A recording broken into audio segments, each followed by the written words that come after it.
The diamond is calling. It's time to play ball. Step up to the plate this season with the best gear from St. Albert's Source for Sports. Our experts will help you find the perfect grand slamming bat, the right cleats, and a glove that feels like it's a natural, inseparable part of your body. Play ball.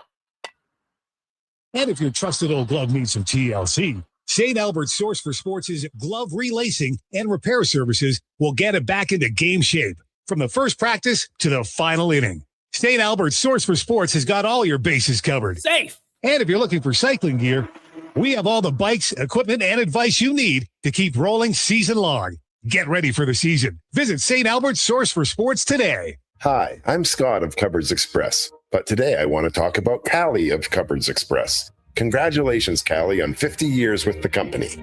Callie came to Alberta from Fiji in February of '76 and joined us soon after. It wasn't long before he was foreman of the door department.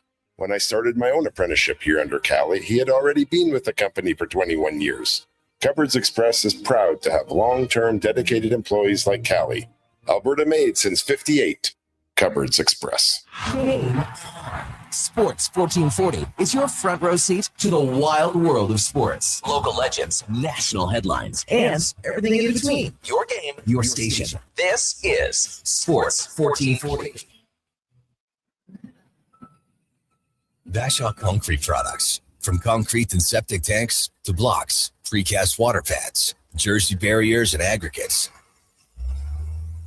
Farmers, contractors, homeowners. Plan your next project at BashawConcrete.com.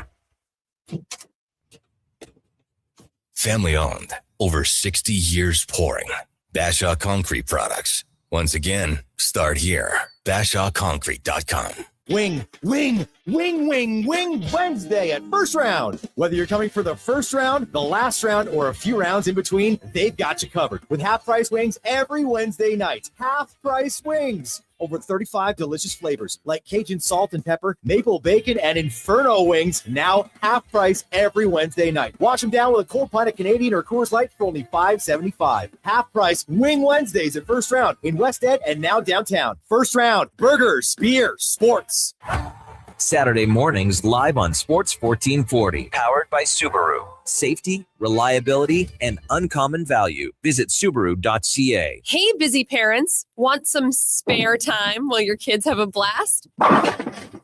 Bowl Canada helps you split your time wisely. Sign up today for our Kids Bowling League. Visit bowlcanada.ca. They'll strike it big, and you'll have a ball. Just think, Kevin Karius has been covering Edmonton sports since before TikTok, Twitter, texting, and the Titanic. We may have made that last one up. Tech and Karius in the mornings on Sports 1440. Your game, your station. Sports 1440 in West Edmonton Mall and Wetaskiwin. CKJR is a Stingray radio station. Download the free radio player app and listen wherever you go.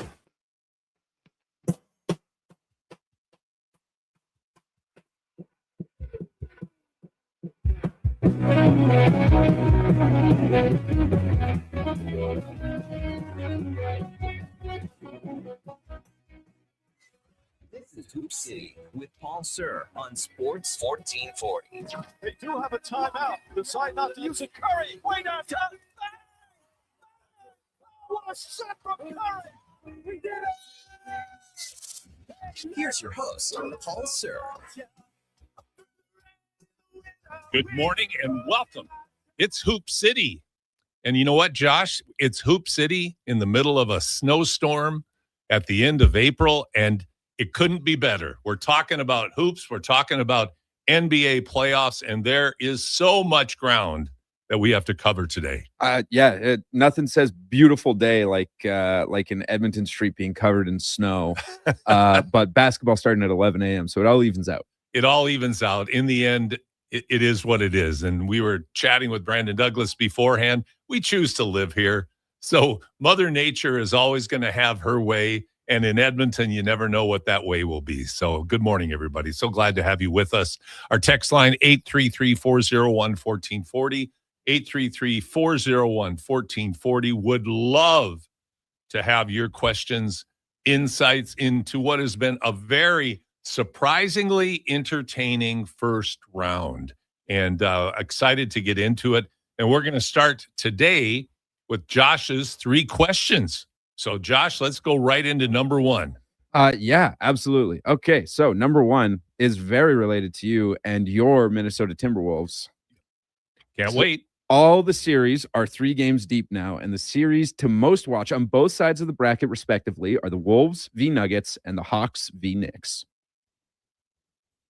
How do you feel about that? Well, absolutely. Like the Nuggets and the Timberwolves, I think, has taken a couple of surprising turns.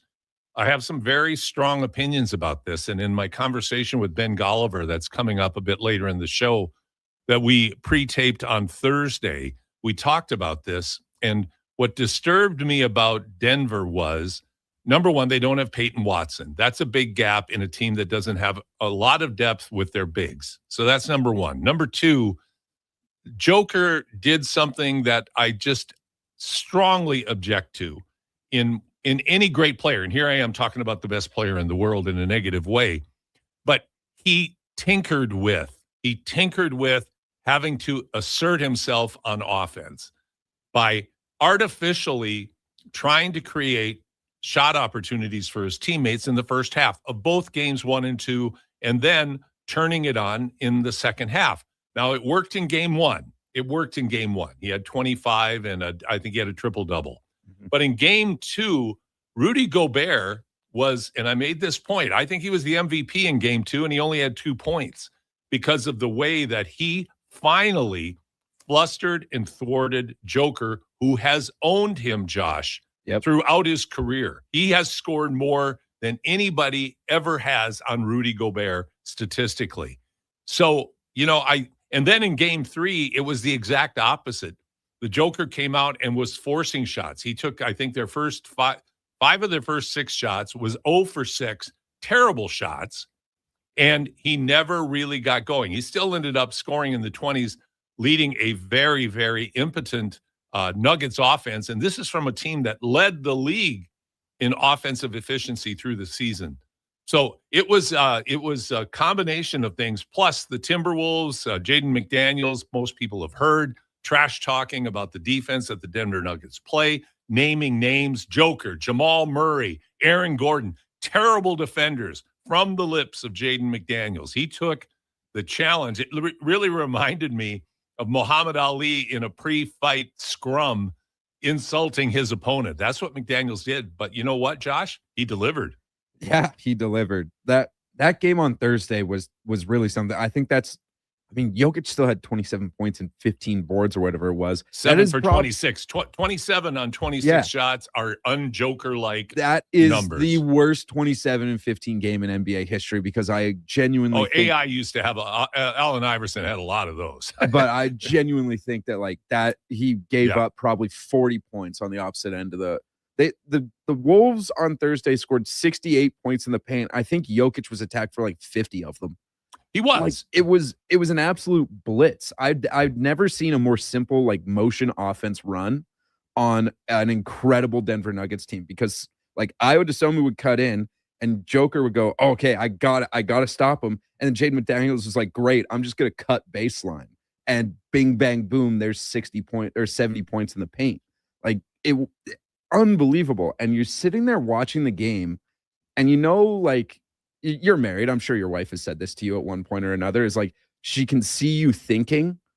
You look at someone and they're thinking really, really hard and they're trying to figure something out. Yeah. That's what Jokic looked like on the floor on offense. Was you were looking at him, you're normally he's so quick to go, I know where the ball is supposed to go. On Thursday, he was out thinking himself out of the game. You could see that he was thinking too hard. He was thinking really, really hard about what to do. You make a great point, Josh, but I go back to what I was saying about the Joker taking game 1 and game 2 like he had an off-on switch. Mm-hmm. What you can't do is switch your offense off and on. You have to find your equilibrium, which means you have to play at a certain level of intensity at all times, because in the NBA, but it's at any level, you just can't do that unless you're just so physically superior, or your skill set is so superior to your opponents. You can't turn the switch. Joker tried to turn the switch. The Nuggets tried to turn the switch. Jamal Murray was marvelous in game 1. He was good in game 2. He had 30 points, but he was non-existent in the second half when Jaden McDaniels locked him down. But the thing about Jamal Murray is he was never designed to be the Nuggets' number one offensive threat. And Joker was trying to make him an offensive threat and trying to get his teammates involved. And you know what? His teammates aren't that good. Like Christian Braun, he's been god awful. He can't hit a shot. He is so ineffective. I mean, the obvious comparison would be look at the production of Dante DiVincenzo for the Wolves, who's shooting with confidence. He's all over the floor on defense.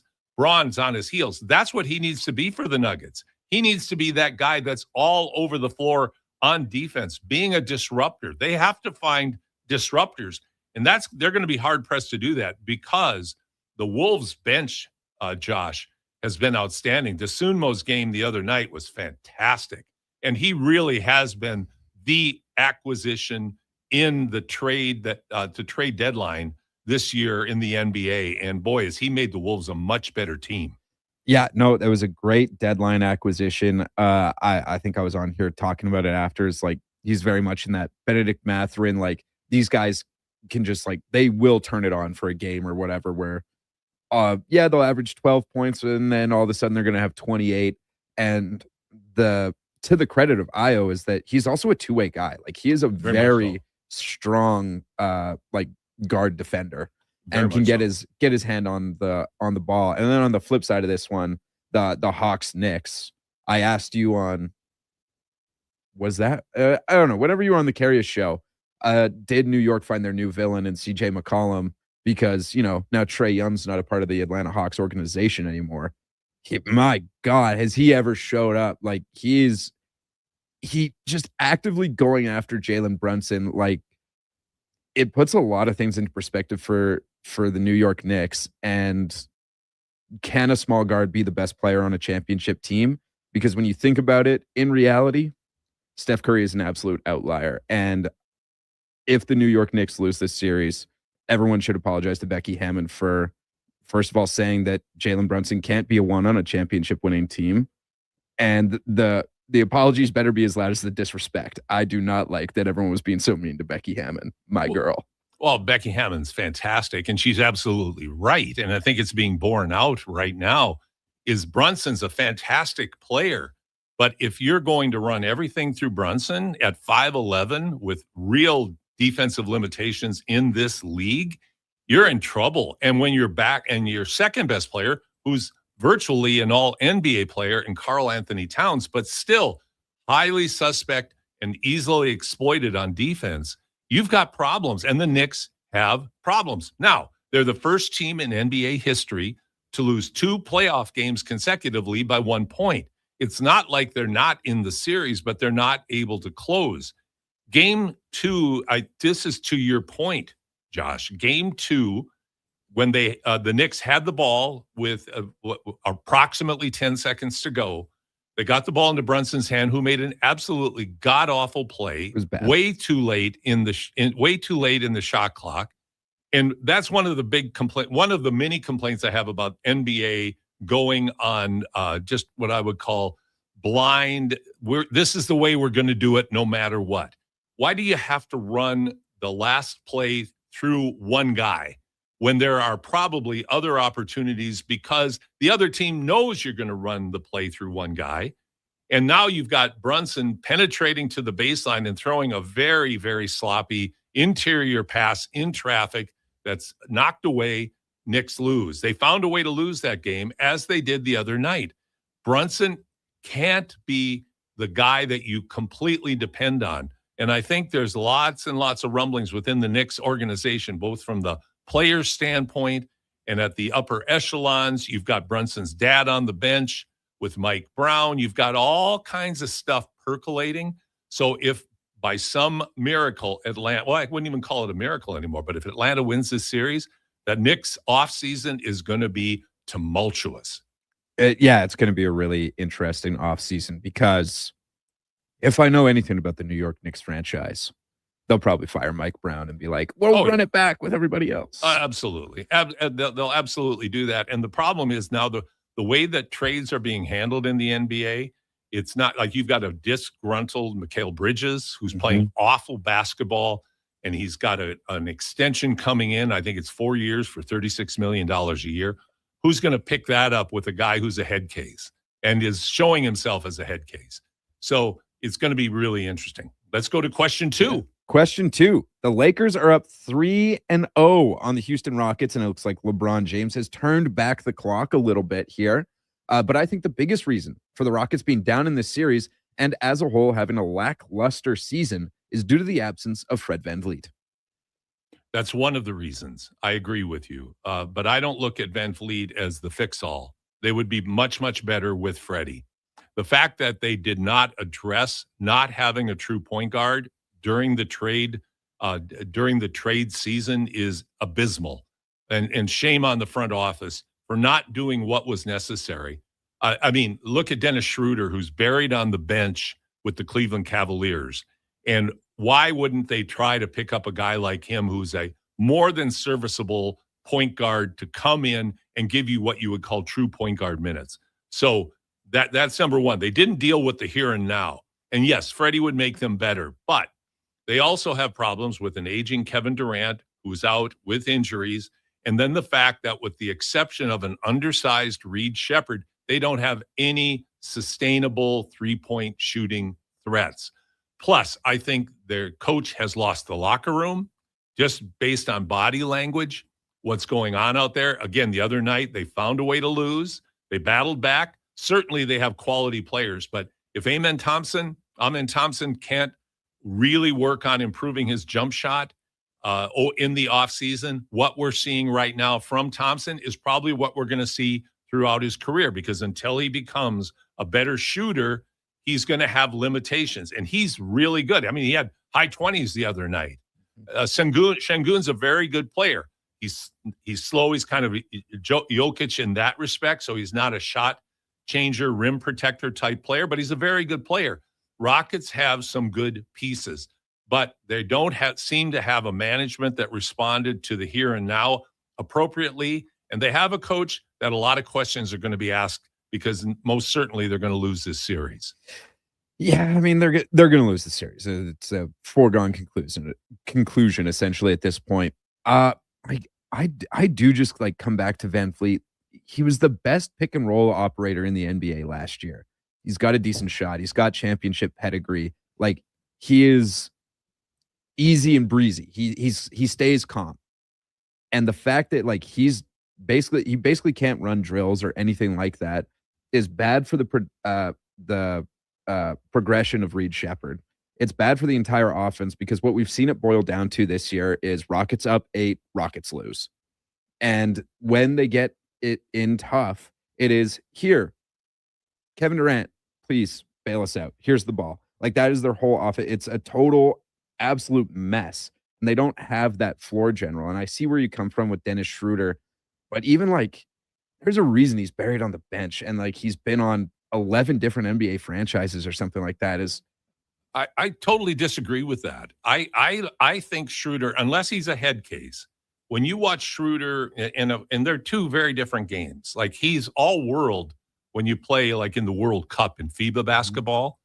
I think it's more that the NBA doesn't use him appropriately. And here's where I'll stick to my guns on this, Josh, because he'd be a heck of a lot better than what the Rockets don't have right now, because they have nothing right now. And they need at least something. They need somebody that can get the ball over half court, get it into the offensive flow of things, which I blame the coaches for the lack of offensive flow.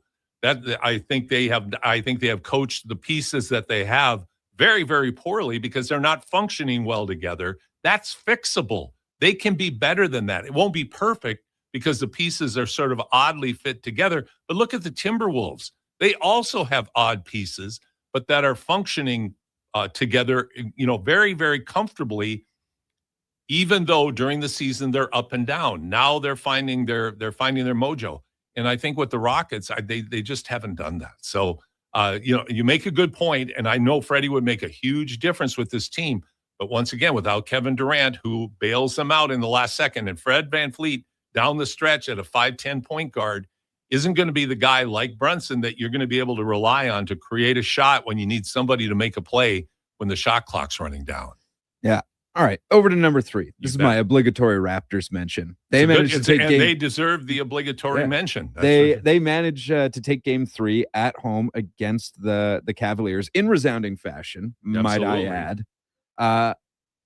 As Brandon Ingram only managed to put up 12 points on the board. If you're the Raptors, you have to find a way to get off the notorious BI3 in the offseason by any means necessary. I don't know about by any means necessary because they've got a huge investment in him, but maybe, you know what? You may be right, because I think what we're seeing with Ingram right now is he's not a playoff player. He's not physically and mentally designed to be a playoff player. He certainly doesn't seem to be mentally tough. Like, he's out there, he's trying hard. He looks like he's trying to be a good teammate. That's positive. But when you're paying somebody that kind of money, which goes back to a couple of Raptor contracts, Ingram being one and Pirtle being another, where they're overpaid by any metric in the NBA, that you may very well be right that this team can't move forward until they are able to fill that spot more effectively. The problem is, how are you going to trade Ingram in that contract and get the kind of value that you need to get back that will make you a better team? That's my question. I'm looking more at, like, I think they have to move off quickly. He just doesn't stay healthy long enough. And you know what? When he's in there, he can be very, very good, but he's very unpredictable. I guess that's where I'm going with it. But Ingram has been horrible so far. The other night, the Raptors had a great team effort. CMB was fantastic. Murray Boyles completely surprised me, because prior to that, I was on Kevin's show, and I was saying you just can't win with Murray Boyles coming in and playing the post. I was wrong. And then, of course, RJ had a magnificent night, as did Scotty Barnes. I mean, we're seeing playoff Scotty Barnes impressing night after night. And I think that it also is starting to show that people are too quick to jump off RJ's bandwagon. Work with him. He's not a great defender. So what? He's a very effective offensive player. His three-point shot is actually improving. So stick with RJ. Of course, stick with Scotty. Shore up the point guard. See if you can find value for Ingram in the offseason. Pirtle, we'll see. You know what? If they could get value for Ingram, I'd keep Pirtle over Ingram, simply because I still question whether Ingram's a great locker room guy. So, but your point's well taken. But you know what? They figured out, at least that night, on how to slow down, bother, and make both Harden and Mitchell uncomfortable for the Cavs. And that's the difference. We talked about that last week. We've talked about if the Raptors are going to compete, that's what they're going to have to do. And they did in game 3, and they ended up blowing the Cavs out. Yeah, they did blow the Cavs out, and it was awesome to watch. And Scotiabank was absolutely rocking. I actually had a buddy that was there watching the game. I bet they had a ball. And Vladdy sitting courtside, getting the crowd amped up. But I remember having an argument with my same buddy about who would you rather keep, RJ or Brandon Ingram? And I was like, I'd rather keep RJ. Like, well, why? I was like, well, they were better when he was around. And then guess what? He got injured and their pace dropped, their points per game dropped. Like, everything about the team dropped. And Brandon Ingram did not elevate his game. Like, he's just there. He scores his 21 points a night, anywhere from like 25 to, 18. And then sometimes he shoots, he gets 38 points in a night. But I'm just like, this is not a guy that we can like lean on. And the Raptors are a team very much by committee, and he just doesn't fit like the committee offense that they have. It's like, but I'm gonna add a little. I agree with what you're saying, but I'm gonna add a little bit to it. I'm gonna layer it a little bit more. Ingram isn't built for the playoffs because he needs so much time to create his shot. And in the playoffs, you have to do everything faster and quicker with greater purpose. And Ingram still wants to play at that slow pace. And so you have a defender like Wade or Mobley who won't let him play at that pace anymore. RJ can make quick decisions. RJ's a much better cutter and gets a lot of points throughout the course of a game on back cuts, on off-ball cuts. And so he can create shots not by putting the ball on the court, but by watching his defender's eyes and where he's looking and making the cut. Scotty Barnes is turning into a great creator / passer. So I felt this way all year, but I would keep RJ any day of the week over Ingram. And I think we're seeing proof of why that is, that unless Ingram finds something that he has not found as of yet, and hopefully he will in game 4. But we need more from Ingram, but right now you're getting a lot more out of RJ. I'm going to just run through a real quick couple of things. I'm going to just do a buying and selling segment. I'm buying on LeBron and the Lakers. Not that they'll win in the second round, but what they've done in the first round with Luka and Austin Reeves on the bench has been overwhelmingly impressive. I have often been not, lukewarm on LeBron James. What he's done in this playoff series has been unbelievable at his age. Like, he's not the same player he was physically, but he is not his age at all. He is Brady-esque and maybe even a step above Brady in terms of his athleticism, his strength, his ability to compete. LeBron James has been fantastic, and then getting the contributions from other players like Kennard, very, very impressive. I'm buying on Portland. Even though they lost last night, they're going to lose the series to San Antonio, and I'm buying the Spurs as well. But San Antonio last night, Harper, you think he's going to be good? Stephon Castle, he's going to be an elite all-NBA player. But Portland, they've taken such big steps forward as an organization, and they get Damian Lillard back next year, which may create some problems as well as offering his great shooting. But they're a fine young team. And what I'm selling on is I'm selling on the Knicks. They don't have the right roster combination, in my opinion. They might turn it around, make me eat crow on this. But right now, they just I've never been a Mike Brown guy. I think he's soft, and I think that shows up here a bit. And I'm also, big time selling on the Rockets. Like, they they're that team that spent a lot of money to construct this roster, and they're going to have to make some serious adjustments in the offseason. How much are you selling your Rocket stock for? I'll buy it. Okay, I'll sell it for. We'll go into the penny stock index on that, because I know you love Freddie, and that's and for good reason. I think next year's going to be a big bounce back year for them. I think this is a bad year off here. Okay, well, and they still won 50 games, so it's not like there was a train wreck. But it's not what they paid for. It's not what they expect, and I'm just not sure this is the coach for this team. We will see. Then I have one final category, and that's my jaundiced eye. And my jaundiced eye right now is towards the WNBA. Do you know, Josh, that the Indiana Fever, with Caitlin Clark back and all of the talent that they've signed, still have not been able to sell out opening night? Really? Because the ticket prices have skyrocketed. And here's my jaundiced eye towards the WNBA. Did the players deserve to get paid more? Yup. But do they deserve the money they're getting paid based on the performance of the league? Nope. Because, nothing against women's sports at all. Always been walk the walk on supporting women's sports. 3x3, Canadian national team coming to Edmonton. Constructing that whole deal to get them here, working to raise the money to get them here. Edmonton grads, greatest team, one of the greatest teams in basketball history. But the WNBA felt their oats. They went too far, too fast. Now, hopefully this year they'll grow into their new deal. People will get used to paying the premium that they're demanding now in the WNBA to stay afloat.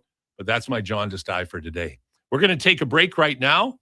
And when we come back, we're going to bring in Coach Luke Isu and Manib Khan. And we're going to be talking about them as our community champions here on Hoop City with Paul Sir, Josh Fenwick, on your sports leader, Sports 1440.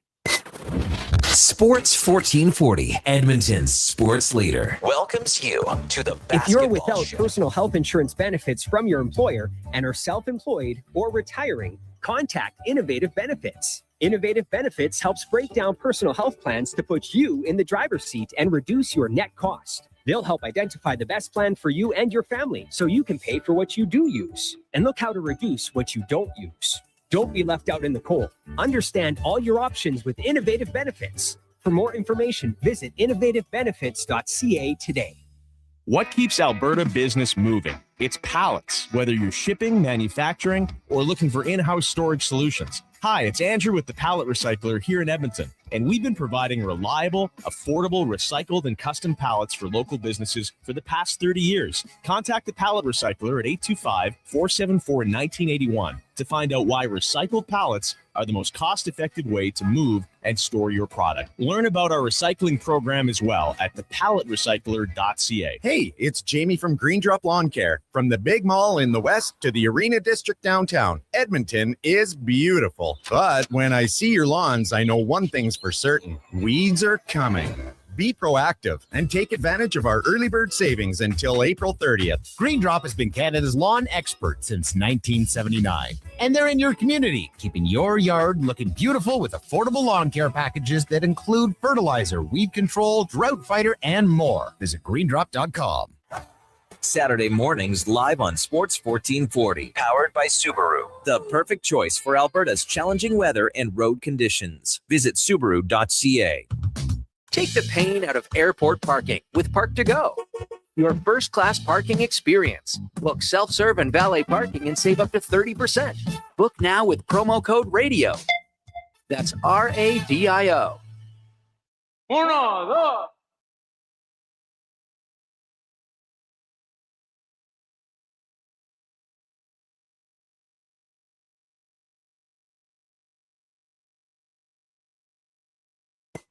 This is Hoop City with Paul Sir on Sports 1440. They do have a timeout. Decide not to use it. Curry, way downtown. Bang! Bang! Oh, what a shot from Curry! We did it! Here's your host, Paul Sir. As you can hear, we have quite the crowd here in the studio today. Welcome back to Hoop City with Paul Sir, Josh Fenwick. We are joined by our Community Champions today, and Community Champions is sponsored by Innovative Benefits. If it's time for you to review your company benefits, personal insurance plans, or investment strategies, please talk to Randy Parrish and his team at Innovative Benefits. They will give you straightforward and honest advice with access to the best products in the industry. Trust the great folks at Innovative Benefits to do what's best for you, your family, and your business. To find out more, go to innovativebenefits.ca. I'd like to welcome in two guys that are, as our community champions, were actually a very easy choice for me, because these are two gentlemen. I will call them young men because I can call almost everybody young men, that are walking the walk. They walk the walk in their efforts. They have their great sports talk show on Sunday mornings here on Sports 1440, but they coach in the community, and they're active in all aspects of trying to create opportunities for young people in our community. And I'd like to welcome in Manib Khan and Coach Luke Asu. Okay, guys, I'll start with you, Manib. Talk about your background. You know, like, you I'm sure you played high school basketball, you love the game, but you love sports in general. Like, you're really into sports. What fuels your passion?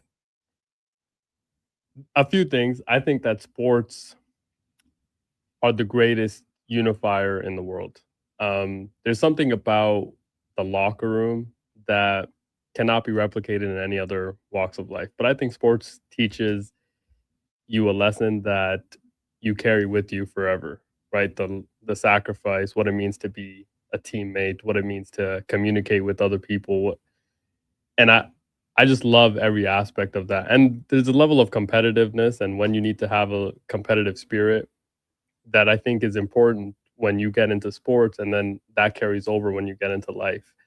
And the bond that is kind of created. You know, we always talk about the locker room is a sanctity. There's a bond there and to be honest with you, when I stopped, when you stop playing sports, that's the thing that you miss the most. It's not just the game. It's camaraderie. It's the camaraderie of it all. Yep. It's going to playing high school basketball in Edmonton and traveling to other places with your team and your coaches and things like that, and having that type of fun. It's not really replicated in any other walks of life, and I love that aspect. That's why I enjoy coaching as well, because you get to see the new generation of young men and women and how they kind of interact with each other, what it means to them, what sports means to them, but what the camaraderie is going to be like. And I just feel like, when you go into a sports arena or anything like that, you're not looking at the guy next to you on his political beliefs, his religious beliefs, or his race or anything like that. You're watching and you're supporting your team because there's a unified support for the Edmonton Oilers, right? There's a unified support for our hate of the Calgary Flames, right? So it's like there's a unifying thing about sports that I just enjoy so much, and there's no greater thing I think in the world. And I've made this kind of argument that I think that sports should be something that every child should have to do. Mm-hmm. Even if we'll come back to that. Okay. I'm going to jump over to you, Coach, on this. I love the points that Manid just made about fostering that kind of camaraderie, fostering those kind of life lessons that directly apply. How do you, as a coach, work at creating the atmosphere that will allow that kind of camaraderie, that kind of culture to develop? Yeah, I think one thing we try to focus on is just honesty.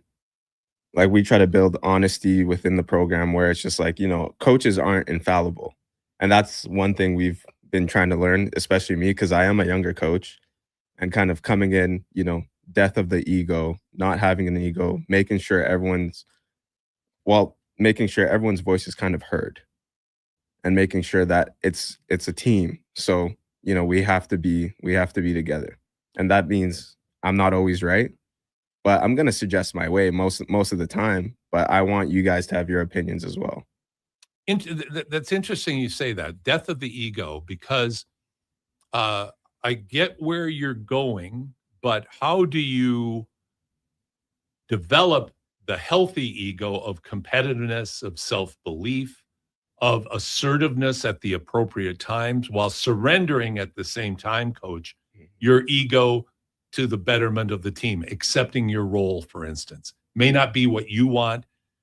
And you may have experienced this. It may not be what your dad or mom wants either. Yeah. And so, but to get the kids to buy into that honesty, that's a great starting point. As a young coach, what do you think you need to do to build them up so they get out there and compete as hard as they can, become as good as they can possibly be, while still being a great teammate?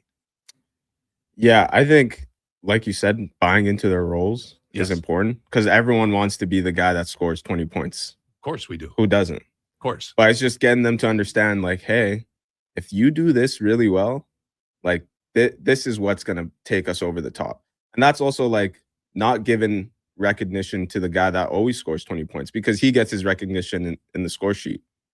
Telling him, hey, that guy that gave you that assist, he's the guy that really matters. The MVP of the game isn't always going to be the guy that gets the 20 points. Sometimes it's going to be the guy that gets the 3 steals because he played out of his mind. And us as coaches, we try to recognize that. We're like, hey, this guy had 3 steals. He's the MVP of the game. And I think that's a critical point, is that you have to identify and celebrate those special contributions that do make quite a difference. Josh and I were talking in the first segment. Rudy Gobert was my MVP for game 2, and he had 2 points because of the job he did on the Joker. But that's, of course, at the NBA level, and there's lots of zeros at the end of their checks. But now you're dealing with kids now you're dealing with kids and families that are sacrificing to pay to play. If you're in the club world, you both coach high school as well, in amongst your other activities. So Manib, like from your end, you talk a lot about the life lessons and the connections, etc. And that sports is very unique, and it is. I couldn't agree with you more. When I was at Alberta basketball, our trademark phrase was a game for life, and it really is. It's a game of life. It's a game for life. But now, in the end, what are you hoping the takeaways will be for the players that play for you, in what they're going to remember after their experience in that particular season is over? I didn't do it for me. I did it for the man next to me. Right. Okay. Do you think that's realistic? For young people to start I don't mean that it's not realistic. I'm not criticizing. I agree with you. But how do you satisfy their individual needs while also the need to be doing it for the man next to you?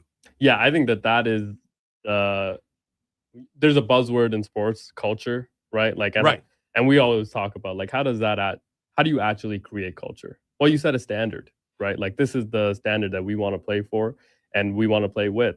And what are your standards based on? Like when you set a standard, what are you referring to? How you play, how you emote while you play? Like what are your standards? Yeah, a little bit of everything. It's how you play, but it's also how you act, right? Okay. Who you are as a person in the building and outside of the building. Yeah. Right. We want to, we always talk about the idea that we got into coaching because we wanted to make good humans out of these young men. Mm-hmm. We want to make community builders as well, right? Like not everybody's going to the NBA, sorry, right? That's the reality of sports. It's the only meritocracy left in the world, in my opinion. And if it's a true meritocracy, there's only a handful of people that are ever going to make it to the top. But what are you doing as coaches to instill some of the things that are going to make these people good humans outside of our building? And I think that those are so we always talk about accountability, right? Like you have to be good with your teammates. Like you don't have to like your teammates, you have to love them. And there's an element that we always preach that we want to create good community builders that are good outside of us and are helping communities be better in a lot of different ways. And it's hard to create culture, but I think when you set standards in place of this is how we want to act in a locker room, it does translate to how we want to act on the floor and how you want to play, right? Attitude. We always talk about, right? You can't change. There's two things as athletes you can control: your effort and your attitude. And, I truly believe in that. Like talent is very different, right? Talent fades away, but those two things, if you can control those things, they will translate on the floor. And if you just stick with that process, we can facilitate everything else around you. So, again, because we're still young, I think we're still learning from other coaches as well, from you, right, on how we can create a culture that is sustainable, because I think that's very important, is that we got into coaching in kind of rural Alberta area, right? So we're not really in the city. How do you sustain it over a period of time? And I think that those are still learning things as coaches, but we're still trying to be better. We talk about accountability. It's not just for the players. It has to be for us. When you mess up, that was on me. Yeah. Right. And things like that. I think I saw like Matt Painter say something once. He was talking to a player and he's asking the player to shoot a contested three. And he's like, you should have took that three, you're open. And then he goes back later and checks the tape. He's like, oh, I'm sorry. You were just a prisoner of the circumstance. That was my bad. So it's just things like that where it's like, as a coach, you have to be willing to say, I messed up. That was my fault. I'm sorry, guys. Totally agree. And I think too that fallibility comment that you made earlier is really important to remember. You're dudes trying to do the best you can to be leaders of young men in this situation to make them better. I have a final question for each of you. I'll go to you first, Coach. How do you define winning? Is it results or is it process? I think it's loving the process. Results come and they go. You can't win every game. You're going to lose lots of games. You're going to win a lot of games. I think falling in love with the process will ultimately build a winning program at the end of the day. So like if you're coming in every day and you're loving the practice, you're loving the game, you're learning IQ, like those small things will eventually build up to a winning program. If you're just chasing results in the short term, I just don't see how you can eventually build a winning program. Great observations. And Manib, my final question for you is, how important is practice relative to the experience that players have? Because in a lot of programs, now in high school, that's a different thing. You have set practice times. You can get a number of practices to prepare for a game. But when you get into the club world, it becomes very game-centric. Well, in the U.S. too, but it's become much more so that way. How important is practice to you in terms of accomplishing those goals that you've laid out? Yeah, this is something that we have to address as a community, as people that are in the basketball world. There's too many games. We're playing way too much. We have to allow for way more practice time. And I've talked to a lot of high school coaches. That is their issue as well, is that now they're having to slot in different times, morning practices, weekend practices, and things like that.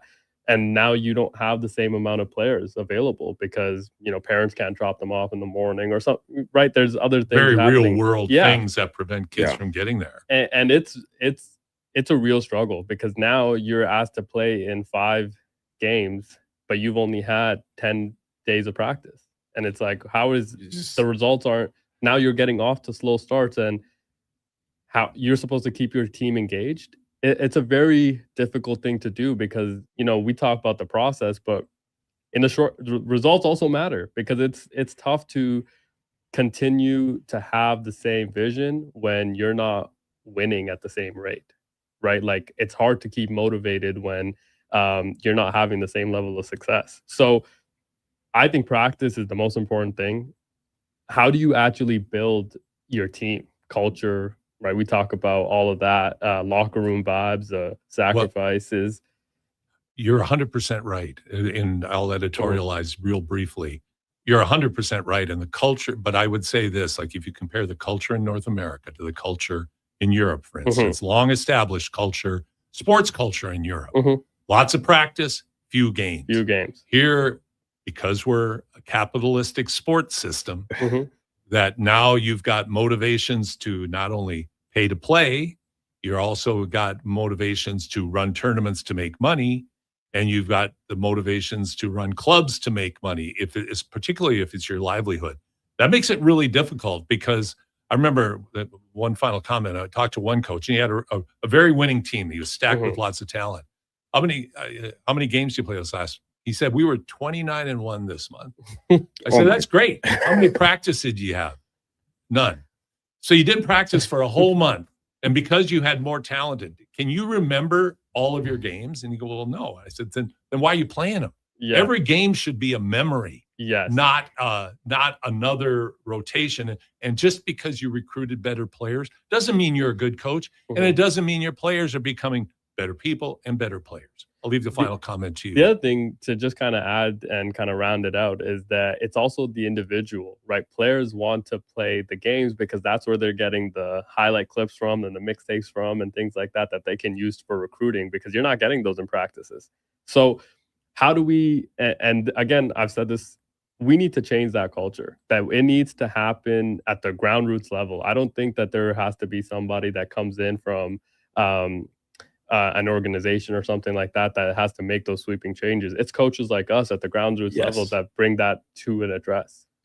You have to set your club up and say, to play for us, you're going to have this many practices versus this many games. And if that's not right for you, we're not the right club. Yeah, like we've had, like this year, we're planning out our schedule for the next upcoming year, and we told our AD, like we need a month and a half of just straight preseason before we do any tournaments, any games, because like you rush these kids in and they don't even care about what they're learning about in practice anymore. Well, because that's how they've been developed to not care, to not even understand, because the adults haven't created that kind of culture. Yes. That this is what you got to do to get better.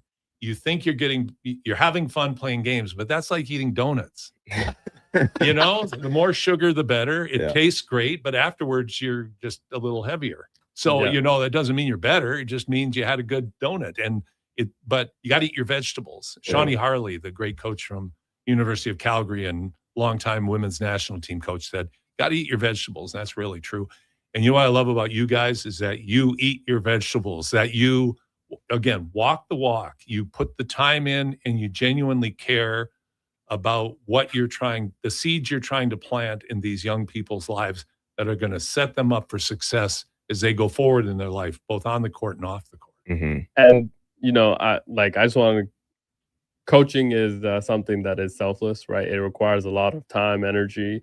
And we want to create kindness, empathetic, helping your neighbor kind of vibe in not only your locker room, but in the community. And I love all the coaches, right? Like, yes, there's a level of ego. You want to beat everybody and things like that. Of course. But when you're in it, you understand that it requires a lot. Yeah, and it does. So just want to give some love to all the coaches out there. Thank you, for everything that to 100%. create a community. Yeah.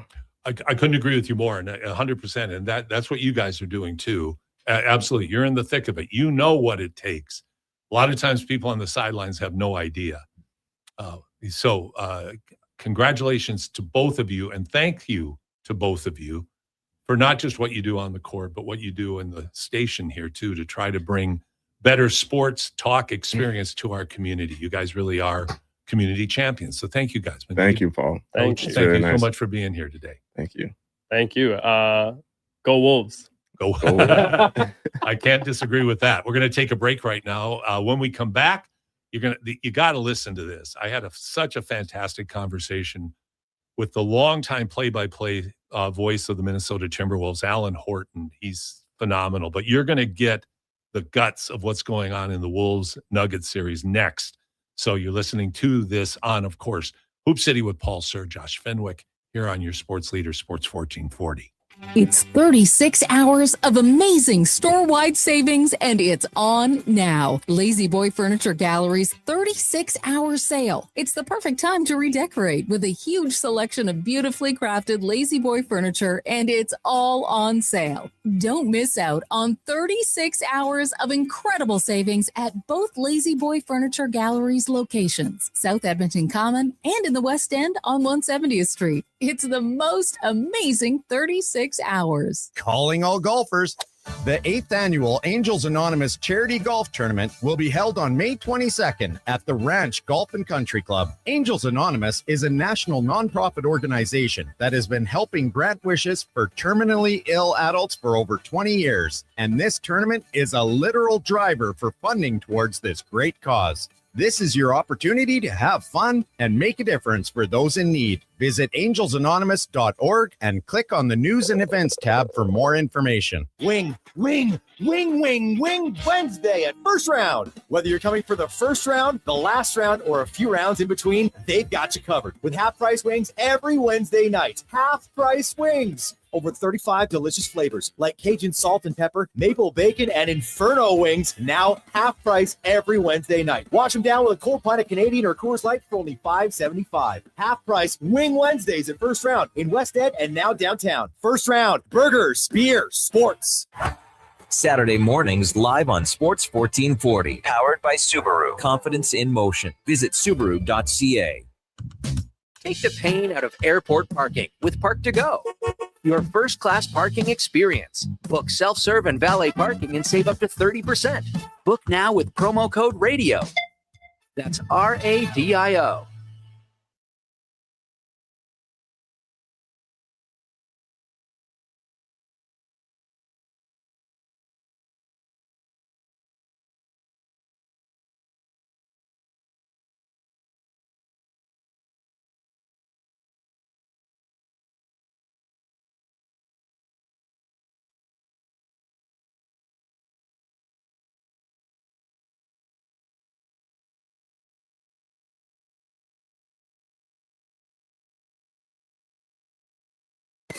This is Hoop City with Paul Sir on Sports 1440.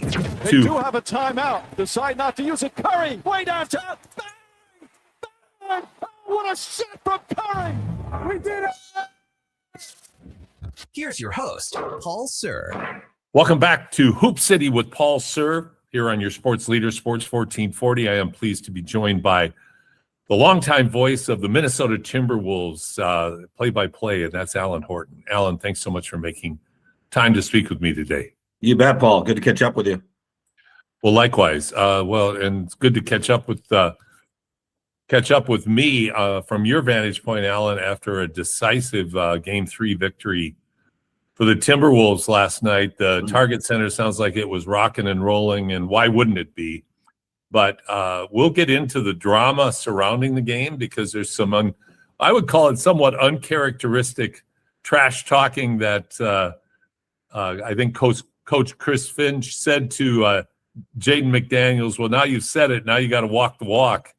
Yeah. And he did that in spades last night. Talk about the game last night. And Yeah, so I think you're right. The trash talking, I think it happens in every series, but I think Jaden McDaniels took it to a whole new level. I can't remember another time in any playoff series where, he said, we just want to attack their defense. They don't play defense well. And he named all the names. He went Jokic, he went Murray, he went Brown, he went Gordon. He went through their lineup and said they're not good defenders. And that was a little shocking because, like I said, you don't hear that very often. And I'm always a big believer, and I know Chris Finch is in the same mindset where you let sleeping dogs lie. Like, don't give them any extra motivation. Yes. Especially a team as good as Denver that won a title just a couple of years ago, and they've got the world's best player in Nikola Jokic. So maybe not try to anger him, but with the cat already out of the bag, what are you then going to do? Well, I think everybody kind of realized, well, we got to back up what Jaden said. Jaden certainly led the way in that category. His defense has been unbelievable in this series. It really has. In game 3. And the whole team came out and they did exactly what Jaden was talking about. They attacked the rim. The rim numbers are unbelievable in this series. The Wolves have no fear of attacking Jokic, Gordon, whoever's inside. Gordon was out last night. But, the Wolves are getting 48 rim points a game, not paint points. They're getting 58 of those. But at the rim, those are high percentage shots, and they're shooting 74% on those shots. And Jokic is just getting torched. He seems unwilling to try to go up and contest because that's generally how they play. When David Allen was asked about his defense heading into this series, the first words out of his mouth was that there's multiple ways to play defense. One of them is having a good offense, which I think speaks volume about the fact that you don't have a very good defense if the first thing out of your mouth is talking about the offense. That's right. And during the regular season, that can work. And that philosophy has worked for Denver in years past. They don't have to be great defensively because their offense is so efficient. But when that offense doesn't look so efficient anymore, now you really have a hard time stopping teams. And the Wolves just absolutely steamrolled them last night. They really did. And the McDaniels chatter, like you said, very unusual. Something I've really never heard too, where he went down a litany of names very specifically and said, basically, you're terrible defenders, so we're going to attack you. Right. And there was a moment in game 2 in particular where it looked like a switch was flipped, where the Wolves seemed to be a bit on their heels early in the game. They were taking perimeter shots, but then they started attacking, started having success. And then, of course, there's the fabled 19-point comeback.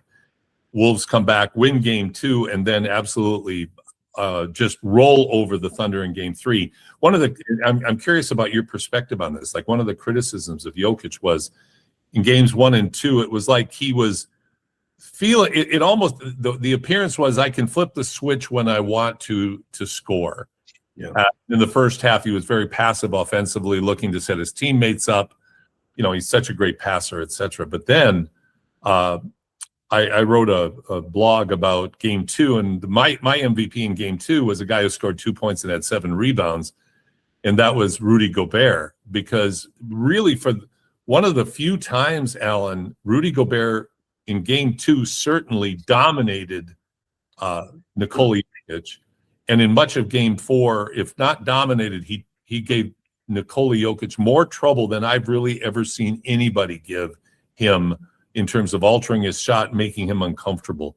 Yeah. Rudy's play has been outstanding against. Yeah, there's no doubt about it. There's no doubt about it. It's a great lesson for all the kids out there too. Hey, you don't have to fill up the box score to have an impact in the game. The box score doesn't tell you everything. It tells you a lot of things, and you can tell a little bit by Rudy's impact with the plus minus. But his defense has been sensational, and so far when he's been the primary defender, opponents are shooting 33% against Rudy Gobert. That is 20% lower than expected. I mean, that's out of this world. That would lead the league if it was during the regular season. It does lead all postseason players. So he's been fantastic on that end of the floor. I mean, Jokic shot 57% in the regular season. He's shooting 40% in the postseason, and he's settling for threes. He's just jacking them up early. That's another thing that stunned me about last night, was that I think Jokic got up at least 3 or 4 3-point attempts in the first 6 minutes of the game. That's not his game. It's a complementary piece to his game, but he doesn't start shooting threes, especially when the threes haven't been falling. It's almost as if, clearly he wasn't giving up, but when you're taking the least path of resistance, that's a good sign for the other team if he's just settling for those outside shots. But Rudy has been awesome, and I really think resting him the final 3 games of the regular season, nobody takes better care of their body, is more meticulous about the food that he puts in his body. And so I think after a long season, that really paid dividends. And there's not, for a guard maybe or someone who's got a shooting touch from the outside, a delay like that, 3 games at the end of the season plus the week off before the first game, that can kind of throw players out of rhythm a little bit. But Rudy's game is more confined to the rim and the paint, so it didn't throw his game out of rhythm, and I think the Wolves have really benefited. He's been unbelievable. He and Jaden McDaniels have been 2 of the best defenders, not only on the Wolves, but on any team in this postseason so far.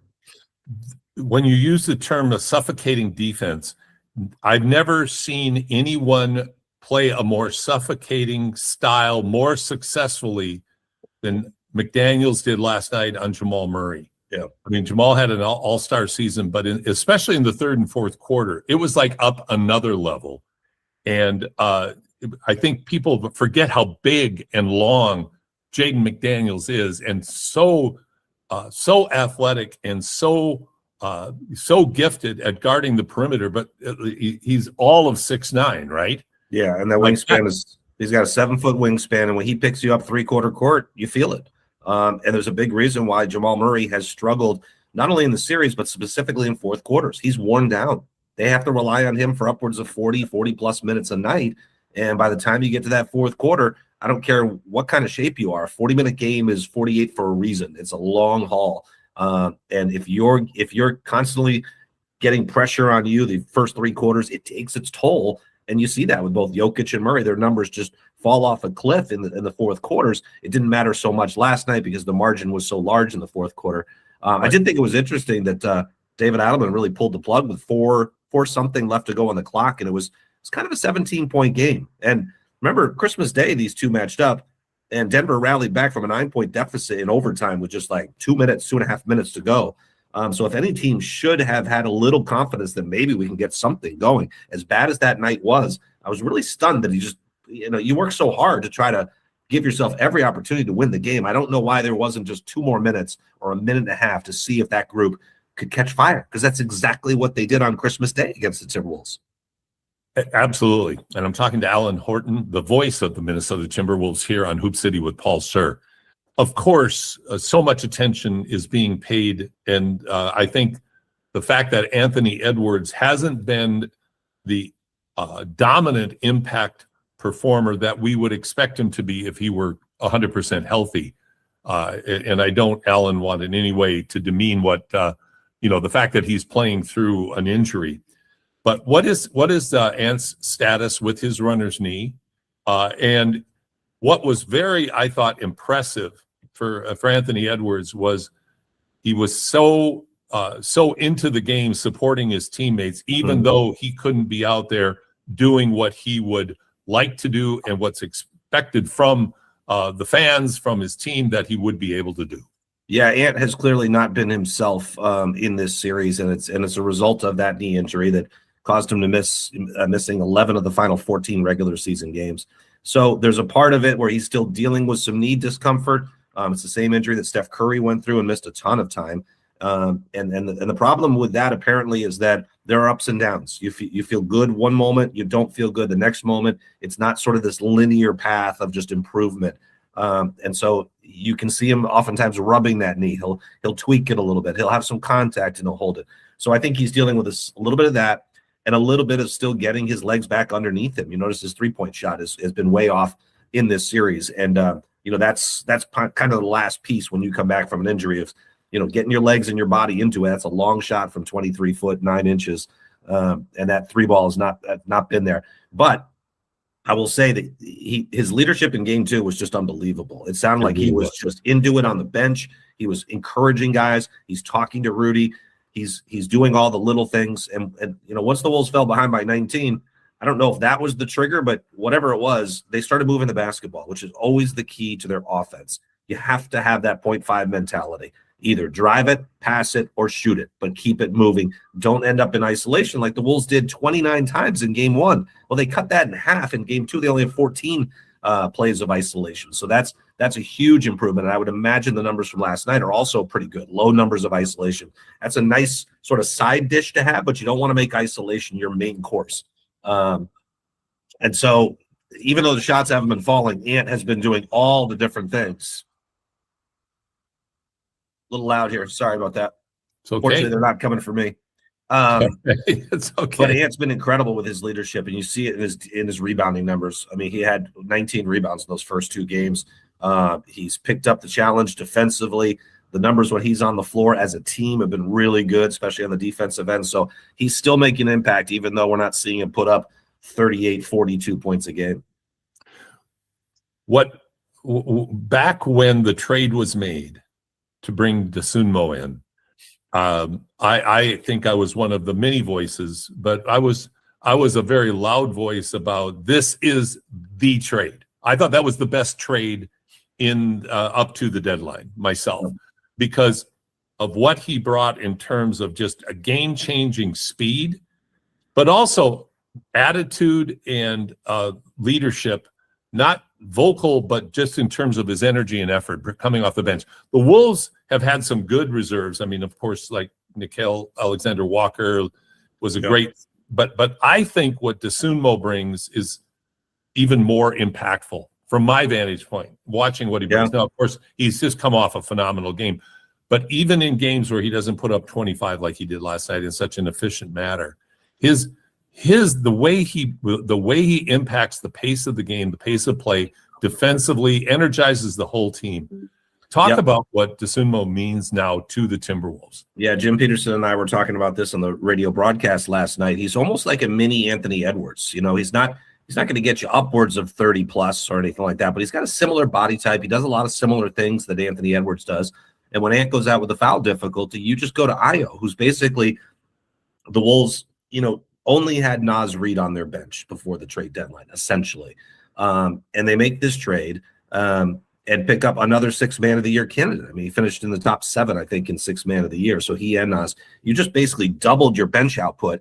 And while you did give up a couple of young pieces, those pieces weren't contributing this year. So it almost feels like you just got this extra player, a 6th Man of the Year candidate, out of the blue. And you just basically doubled your bench potential with Naz Reid and Ayo. And guess what? You got Bones Highland playing really well in the second half of the season. Then you throw in a little bit of Kyle Anderson and a little bit of Mike Conley, guys that aren't going to give you a ton of minutes, not a ton of production, but just winners who know how to play the game, know how to do things defensively. Both Kyle and Mike are 2 of the smartest players you'll ever put on the floor. So you don't lose when those guys go out there. And all of a sudden, you got yourself a pretty potent team when before you kind of looked at the Wolves bench and you said, it's pretty much Naz Reid and that's it. Absolutely. I'll tell you, the play of Randall, I don't think I've ever seen him play better. And the same with DiVincenzo. The confidence that exudes from both of them right now in what they're trying to do. And what I love about what Randall is doing is sometimes I think he fades away from his strengths, settles for outside shots. He's going right to his strength. And DiVincenzo, the way he pulls the trigger so confidently, so quickly, and his impact on the defensive end and the hustle plays, the little things that don't show up on stat sheets. Like the Wolves are very, very potent right now. Denver is wounded. Now, they've got Jokic. I think he took a lot of criticism after game 2. He came out yesterday and tried to chuck and chase and was doing everything out of character for himself, like you said, taking early threes. Yeah. But now the Wolves are hitting on all cylinders. It's going to be really tough, I think, for Denver. They can do it, but it's going to be a lot tougher for them with the Wolves playing with the kind of energy and confidence that they're playing with right now. And I agree. And I realized Denver won 54 games in the regular season. They earned the 3 seed, and their bench came up really big during the season because they missed a lot of time. Jokic missed time for, one of the few times in his career. Gordon missed a lot of time. Christian Brown missed time. Cam Johnson missed time. And they earned that 3 seed. But there was always something about Denver that I just felt wasn't quite as cohesive as it was a couple of years ago. And I don't know if it maybe been these 8 straight years in the postseason. Maybe that's taken a toll. I don't know. There's just something a little bit off about this team. So I thought they were vulnerable. Now, they didn't look vulnerable in game 1, but boy, the Wolves punched them in the mouth in game 2, stealing that game. and all of a sudden now they're on the ropes. And I've always thought the Timberwolves, I know for a fact that these guys feel like they are their own worst enemy. They feel like they can compete with anybody in the league. They picked up 2 wins against OKC this year. They've beaten San Antonio twice as well. When they're at their best, they feel like they can throw punches with the best teams in the league. They go into Boston and won this year for the first time in like 20 years. So it's they have the capabilities, and it's usually been, just their inconsistency, which has more to do with them than their opponent. So when they're locked in, and this was the hope, was that you could flip this switch in the postseason and all of a sudden have everything matter. And okay, we're all dialed in. We're playing together for one another. We didn't know whether that was going to happen, because when you finish 9-10 down the stretch in your final 19, that doesn't look particularly good. There wasn't a huge win streak during the season. It was the consistent part of the Wolves season was their inconsistency and really losses they shouldn't had. And, you end up as the 6 again. You're hoping for a top 4 seed. Didn't happen. But they've been able to come together. And right now they look like a juggernaut, and they've got game 4 coming up tomorrow night. Running a business is tough. Finding new customers shouldn't be. Stop chasing leads. Let them come to you with Stingray, offering you access to more digital, outdoor, and traditional advertising platforms, including radio, connected TV, search and social, programmatic, digital advertising, and digital out of home. So while you're closing the next deal, Stingray is working for you to deliver more leads, more customers, more sales. It's that easy. Get started now at stingraymediasolutions.com, and always be closing. Hey, it's Jamie from Green Drop Lawn Care. They may be teeny tiny, but chinch bugs can completely devastate your lawn or garden. If you have yellowing grass that doesn't improve with watering, you may already have them. At Green Drop, we'll identify them, treat them, and help you recover from the damage before it's out of control. Stop chinch bugs cold with Green Drop Lawn Care, Canada's lawn expert since 1979. Find out more and get started at greendrop.com. The weather doesn't care about your shift or your schedule. Carhartt Rain Defender sweatshirts let you battle back against the ever-changing elements. Carhartt's durable, water-repellent technology lets light rain beat up and roll right off. Layer up and stay on the job longer without getting drenched. Get your Carhartt Rain Defender sweatshirts at all 3 of our Edmonton job site workwear locations. Job site workwear, tough different jobs. Saturday mornings live on Sports 1440. Powered by Subaru, a world-class leader in environmental performance. Visit Subaru.ca. Caring for a loved one with Alzheimer's or dementia requires specialized support. Heart to Care Home Care offers patient professional memory care to ensure safety and well-being at home. A preferred vendor with AHS and WCB. hearttocare.ca. Sports 1440 in West Edmonton Mall and Wetaskiwin. CKJR is a Stingray radio station. Download the free radio player app and listen wherever you go.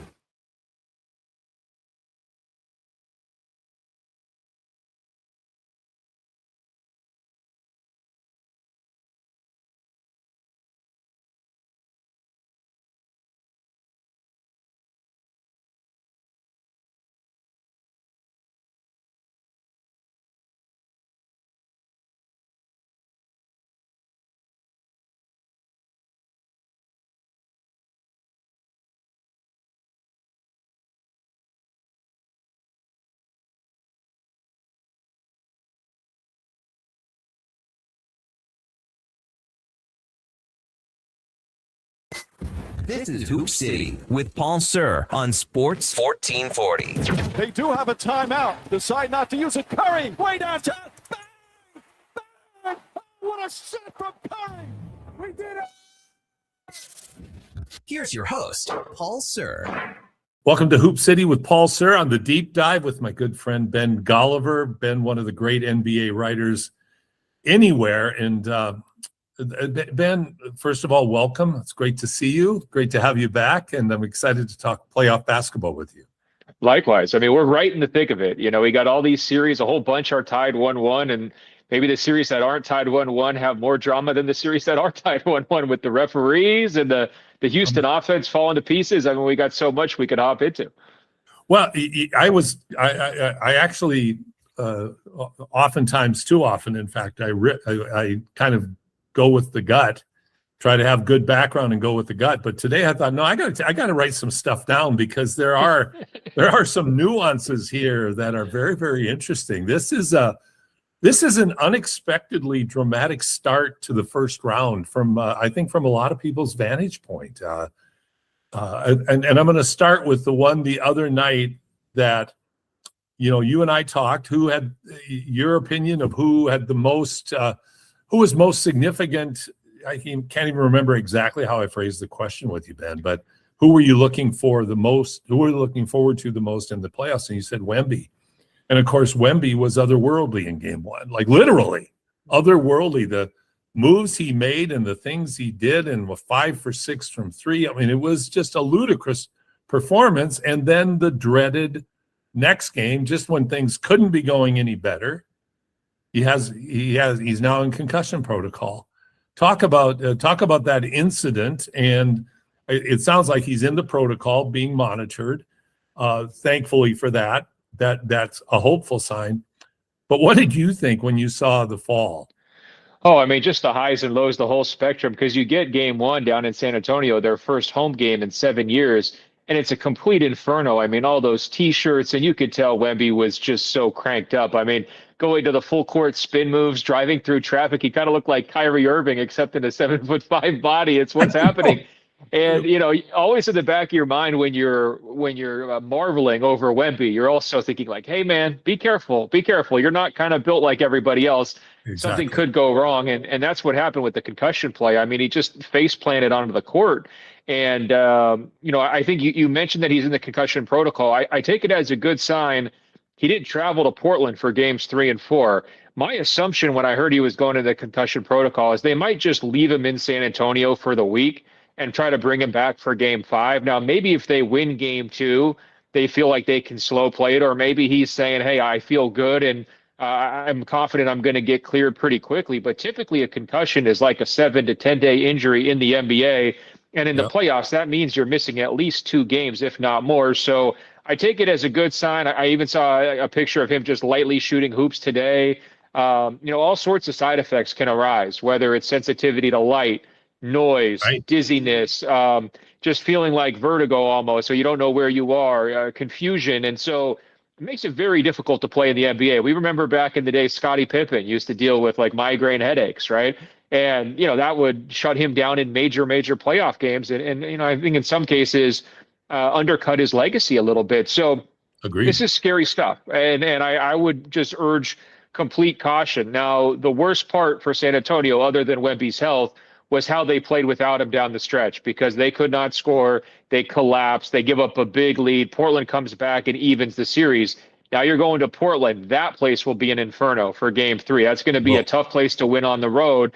And so, it becomes this thing where San Antonio needs Wemby back. I mean, they're going to be kind of counting the seconds here until he's back on the court.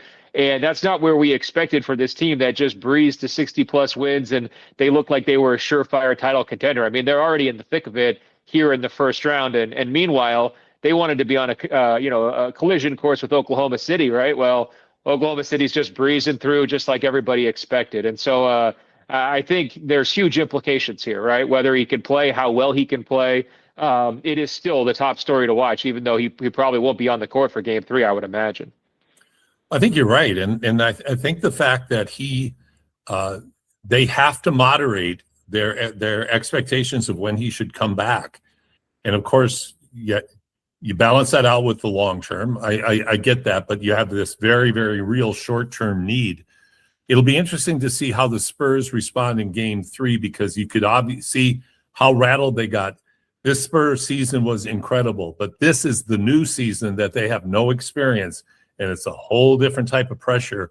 And to Portland's credit, boy, did they step up. And even in game 1, as dominant as Wemby was, as well as the Spurs play, I mean, you're talking about I can't remember if it was 9 or 11 point victory, but you're not talking about a blowout. Right. They hung around, and Danny was fantastic in it. And now in game 2, other players are stepping up. They're getting comfortable. So Portland's they've gone from lucky to be in to what looks like could very well be a tough out for the San Antonio team. Well, it's a great situation here where we can look at the importance of Wemby dictating matchups. Usually, playoff matchups are dictated by the best player. And so when you have Wemby in the paint, taking away all the drives and all Denny wants to do all day long is drives, you feel very, very comfortable if you're the Spurs that you're going to win that game plan and you're going to be able to hold Portland's offense in check. You take Wemby out, and now you realize that Portland has 3, 4, 5 different guys who are good perimeter defenders, and the rest of your offense without Wemby is all guard based. De'Aaron Fox, Dylan Harper, Stephon Castle, those are your lead playmakers. Portland has great matchups for those guys on the other end. And so now you thought you were going to win this series with defense if you were the Spurs. And now you're panicking saying, wait, we got to figure out a way to generate enough offense to be able to win this series. And meanwhile, for Portland, they're in the same place they were entering the series. Like they've got their guys, they're getting some, nice contributions from like a Scoot Henderson kind of out of nowhere with the big game too. They're going to have I promise you, they're going to shoot the 3 ball well in game 3 because they're going to have that home crowd behind them, and they're probably going to get out in transition a lot. And so all those kinds of things, it makes you nervous if you're a Spurs fan. The only thing I would, say on their defense, they have a lot of experience playing without Wemby this season. He missed a lot of time, and actually he came off the bench quite a bit. And they've got Luke Cornett, who's a solid option there as a backup. And they actually have a whole bunch of other guys who aren't solid options, but they just stacked up on center. So they've got guys who could fill the minutes, the next man up thing. They have bodies, but it's the only players that you would say could have as big of an impact on their teams if they were to miss time would be Shea and Joker compared to Wemby. And I mean, it's a top 3 there. Even look how well the Lakers are getting by without Luka. I mean, it's that big of an impact when you're talking about Wemby. Well, and we're going to go to the Lakers next, but I think a critical point was they were 12-6 without Wemby this year. They demonstrated, it looked to me the other night, it was the moment got to them in the fourth quarter, and they were not, they didn't know how to synchronize that. And that learned behavior in the playoffs is experience-based. And when you don't have that experience, it's like standing over a 3-foot putt when it really matters. Right. That's a whole different type of pressure. It's a great point, and I think we should also layer on top of that the expectations, right? Because San Antonio has to win this series. They're expected to win this series. I wouldn't say Portland has a ton of playoff experience either, but it's so much nicer when you're the underdog, right? And so, that putt, hey, if the putt's to beat Tiger, great, it's just a little different of a dynamic. And so I think that both those things are really at play here. De'Aaron Fox is the guy that I circle. He's making huge max money. He was a big swing for San Antonio. He was in a great playoff series a few years ago against Golden State, and they pushed him all the way to 7 games, came up a little bit short. I was at a couple of the games there in Sacramento. He had some great performances individually. He needs to channel that version of himself. I'm talking about 35, 40-point games where he's lighting it up from outside. He's racing end to end. He's carrying the offense. He's creating open shots for guys like Champagnie and their other shooters. Like, we need that all-around type performance from De'Aaron Fox. I mean, I don't want to call this like a legacy moment for him, but he's been in the NBA a long time and not won a darn thing. So this is a great opportunity to pick up the slack and hold down the fort while Wemby is gone. You just got to split in Portland. You don't have to take both. Exactly. Just extend the series, bring it back home, and Wemby will take care of the rest once he's healthy. Absolutely. He'll bring the mop in and he'll clean the floor. There's no doubt about that. I'm talking to Ben Golliver here on Hoop City with Paul Sir on the Deep Dive. Let's talk about the Lakers. I think there's some surprise. Yes, they're 2-0. You can make an excuse, I guess, in game 1. Kevin Durant didn't play for Houston. What stood out to me, though, is how, like you said, their offense sputters. One thing I really struggle with coaching, I get it, and yet I question it heavily, how coaches panic in the playoffs and they shorten their bench and they go away from what they've done all year that has worked for them, and they narrow everything down into this unfamiliar blend of players. They bench people that they've been trusting all year. Now all of a sudden Reed Shepherd looks like he's in the doghouse, and they can't shoot, and they don't have a point guard, and he's not on the court. So I look at Houston, they look like a team they have a combination of limitations, with their offense, what they can do to manufacture points outside of Kevin Durant. And now you've got a coach that looks like he's trying to tighten things down and control things to a point that may or may not work. And having said that, Luke Kennard was fantastic. LeBron is unbelievable. He's been unbelievable in these 2 games. The leadership, the effectiveness, unreal. So question always is, after 2, it's a 7-game series. They certainly can respond. What does your gut say about the Houston Rockets? Will they respond? I think that they will probably get at least one of these games back home, but I think they're in deep trouble. I think all season long there was a lot of red flags about their team chemistry, whether they did have belief in Ime Udoka, how well Kevin Durant and Alperen Şengün complement each other, and then the lack of the point guard situation. It's sort of like they decided at midnight to walk down the dark alley without the point guard, and they knew something bad could happen. And then sure enough, they get to the playoffs and something bad is happening. They're getting mugged. Yes. And, it's like, well, you should have known. Everybody else was warning you, don't do that, and they did it anyways. With Kevin coming back for game 2, I thought, he looked okay in the first half, but he really struggles in the point forward role with extra pressure and attention in terms of the reads. And then later in games, in terms of his fatigue, he was throwing the ball all over the gym. He didn't know where the double teams were coming from. He didn't know where his release guys were. I put some of that on Udoka because I don't think Udoka really has a good scheme for how to beat pressure in terms of like having a playmaker like Amen coming to get the ball and then attacking the backside of the defense. I mean, remember when teams used to try to double team Steph Curry at half court and it would just be the quick pass to Draymond. Draymond would turn and it's immediate, either a layup or a wide open corner 3. It would be like tic-tac-toe. I don't know what sport the Rockets are playing. It feels like I was compared to the other day. Their whole offense is just based on offensive rebounding. They're like a football team who builds their offense around trying to recover onside kicks. Like that's how they play. You never would do that. It's just a terrible idea. We use a phrase in 3x3 basketball, chuck and chase. Yeah. Get it up on the rim and go find it. You have fewer players, a smaller court, the real short shot clock. So you go, but that's you're right with the offensive rebounding overemphasis with Houston, the lack of situational awareness. And unlike LeBron, at times Kevin Durant looks his age more than LeBron does. And why wouldn't he? With the injuries that he's had to overcome, why wouldn't he? 37 is still 37. So, the fatigue, like you mentioned, all of that. And I think, too, just a genuine disconnect that looks to me like I try to watch coach's body language for what it's worth. And his body language, the coach's body language is terrible. Yeah. The eyes are not good. The eyes are not confident. They're very anxious. It's not the kind of look that you want to see from your coach.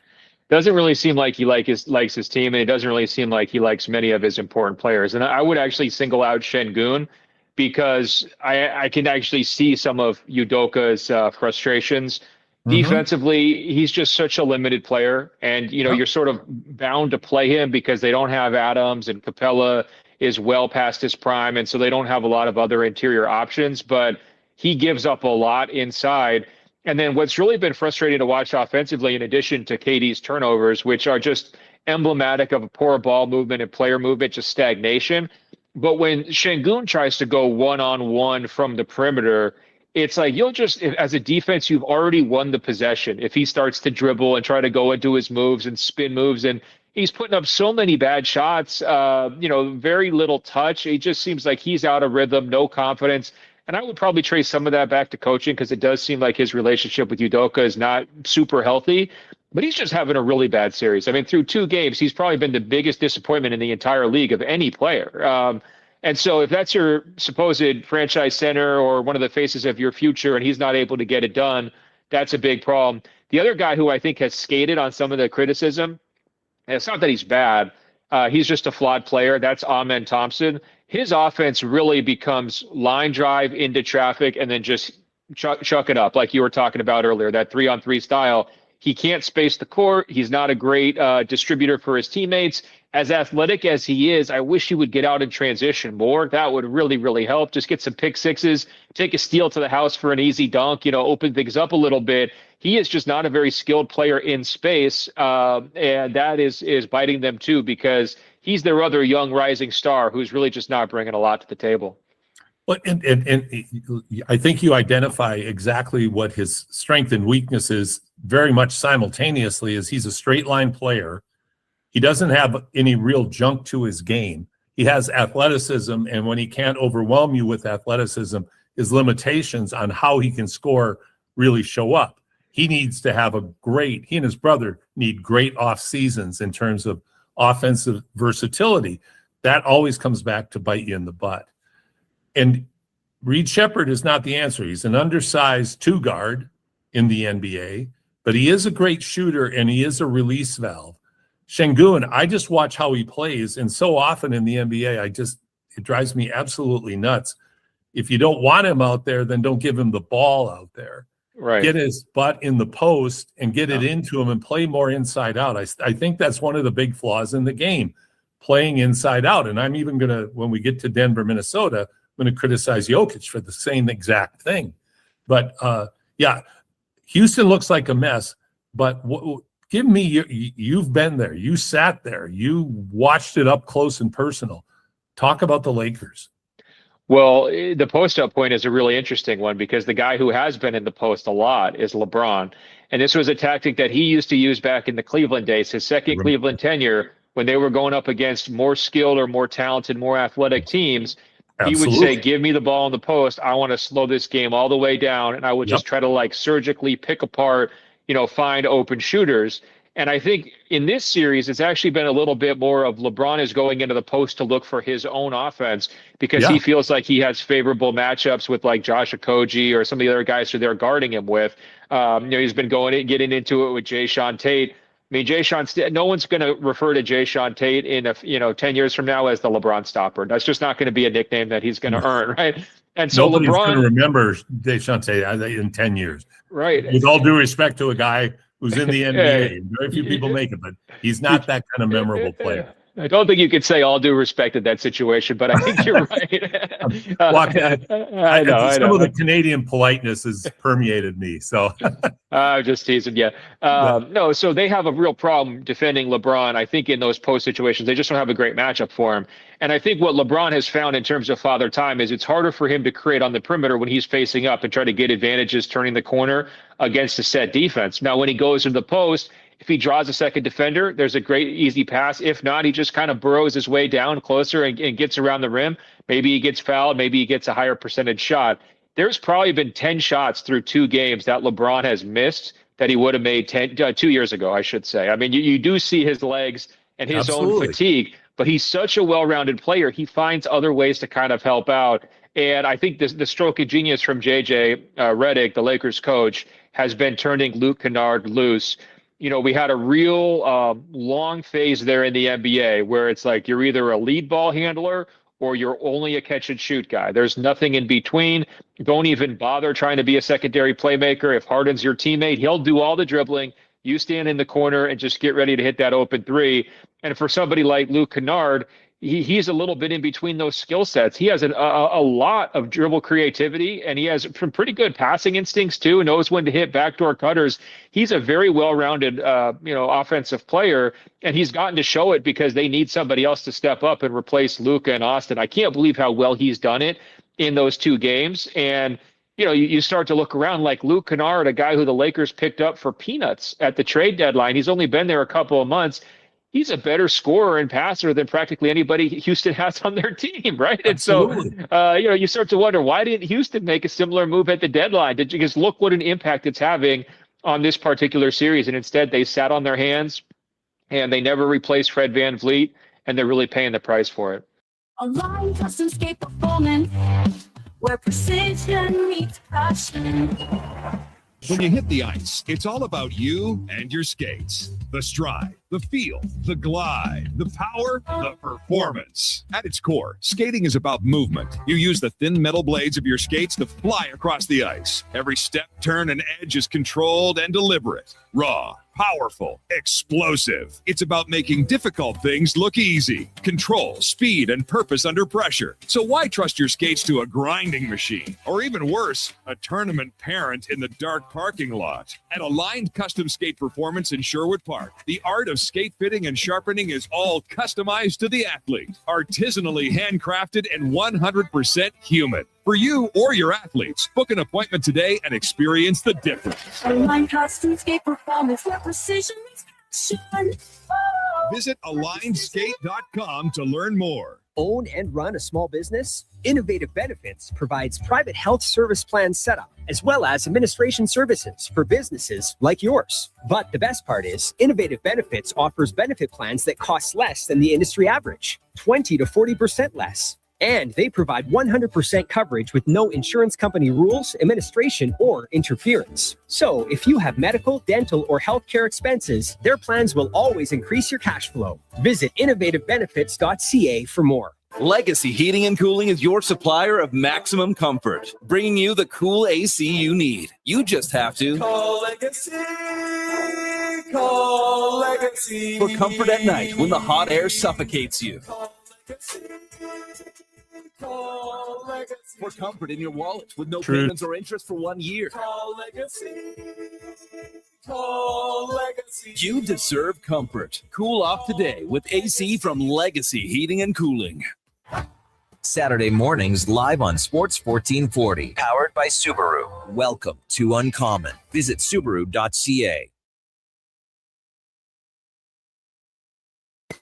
This is Hoop City with Paul Sir on Sports 1440.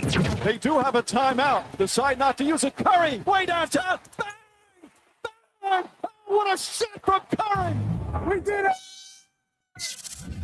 Here's your host, Paul Sir. Dennis Schroeder's buried on the bench in Cleveland. And, I mean, he's not all NBA, except when he plays in FIBA and world. Then he's all world. But what an addition he would have been, and he was right for the picking, and they chose to sit on their hands. Totally agree with you. One of the things that I've always been fascinated with in the NBA, Ben, is when players finally get the opportunity, not just to show what they do, but to be given the confidence that we need you to do this now, and they rise to the occasion. It's only 2 games. It could change. But Kennard, I think, throughout his career has demonstrated he has this capability, but because he's not lightning quick on defense, a lot of times that kind of player in the NBA gets marginalized far too often, and they don't take advantage of the skill set he has, shooting the ball. Clever, not spectacular, but clever, solid playmaking. And you become a much better team because his fundamental grasp of the game is so good. Yeah. No question. And I think there's been a lot of success stories for the Lakers across the board. I would say Rui Hachimura has had a pretty good series. Now, DeAndre Ayton had a good game 1, not so good in game 2, but Jackson Hayes was able to step up. And so they've sort of neutralized Şengün at that center position, which coming into the series, you would have said that's a major matchup advantage for Houston. So the trick for Houston, this whole series comes down to their offense. Can they unlock stuff? Can they hit more 3-pointers? Their bench is hardly giving them anything. Can any of those guys make an open shot? The Lakers' defense has been very good in terms of pressure, especially on Kevin Durant. It's been pretty good in terms of recovery and getting back to shooters. I mean, they're still giving up some open shots that Houston is just not able to hit. Right. And that was the story for the Rockets last year, actually, against Golden State as well. I mean, when push really came to shove late in that first-round series, everybody kind of assumed, well, Houston's younger, they're more athletic, they'll probably be able to outlast Golden State, right? Or at least that'll be the game plan. And instead, it was Houston whose offense just ground to a halt, and they couldn't find out any other way to score, and then they went home in the first round. I could easily see that happening again this year. And, at that point, Houston's going to face major existential questions. You don't want to write the story before it gets there, but do you keep Ime Udoka? Do you trade Şengün? Do you trade Kevin Durant? What do you do? because I don't think if you just brought Fred VanVleet back, this whole situation gets fixed, right? Because, this team will get run off the court by the Oklahoma City Thunder if they do reach the second round of the playoffs. The Oklahoma City Thunder, the dreaded juggernaut that's going to be the expectation in almost, not all, but almost every series. The Grim Reapers, that's how I'm calling them now. Everybody's afraid. Well, let's talk on them briefly, though. Shea was spectacular last night. A shout out to the Canadian contingency. Shea with 35 and Dylan Brooks. What did he call Shea? Fragile. He's a little fragile, so he gets the calls. But Brooks has 30, so the Canadians showed well last night. Williams has got a hamstring issue again. What do you think? How does this? They played really well without him all season long. Do you see that as a major loss? He's an all-NBA guy. Of course, he's a major loss. But Oklahoma City is not your typical team, right? And they give a whole new thing to next man up. This is how I would phrase it. I cannot remember in the last 10 years a A-list title team losing its quote-unquote number 2 player in a playoff game to a pretty serious injury, and it was not even the story after the game. The story after the game was Devin Booker whining about the officials, and now the Suns owner is hopping on top, and everyone's going after why did he get this crazy technical foul? And they made some valid points. There was a couple of weird calls in that game, but that's not why they lost the game, right? No. And so for Oklahoma City, the fact that they can lose a player of Jalen Williams' caliber, who had a great first half and was really clicking on all cylinders, and it's like if a tree falls in the woods, does it make a sound? That's kind of the reaction to it. It's crazy. It speaks to their depth and their togetherness. They don't skip a beat without him. And I was impressed by Shea in his post game. He didn't sound particularly concerned. It's not like he loves J-Dub. These guys have been teammates for a long time, but they realize they're not built with like this big 3 model where they have to have their stars on the court or they can't win. They are built around depth and defense, with Shea just, carrying the load on offense and AJ Mitchell stepping up and Chet stepping up. They've got plenty. So I think even if Jalen Williams doesn't play another minute in the playoffs, they could still win the championship. And I say that in part because of their path. They're looking at a scenario where they should have a sweep or 5 games in the first round, a sweep or 5 games in the second round. And then now you're in the conference finals, probably against either, it could be Denver, San Antonio, Minnesota, it could be anybody, who knows? But with these upsets and these injuries and so forth. But regardless, whoever gets there is going to have a much harder path than Oklahoma City will. They're going to have a rest advantage. They're going to have that incredible home court advantage. They've got the experience advantage. They've got the best defense in the NBA. I just think they're going to win the Western Conference. And so then now you're looking and saying, well, their biggest threat would be a fully healthy Boston team making it all the way through the East to face them in the finals. And that would be a challenging matchup without Jalen Williams, no question. They could lose that series, but almost any other scenario that doesn't involve a fully healthy Boston, I would still take them, pretty comfortably in the finals as well. And so it's a unique dynamic, and it's actually one that makes me wonder this summer, as the bigger contracts start to kick in for Oklahoma City. Shea's making a fortune, right? Jalen Williams has been on a bargain deal until now. Next year, he'll be making a fortune.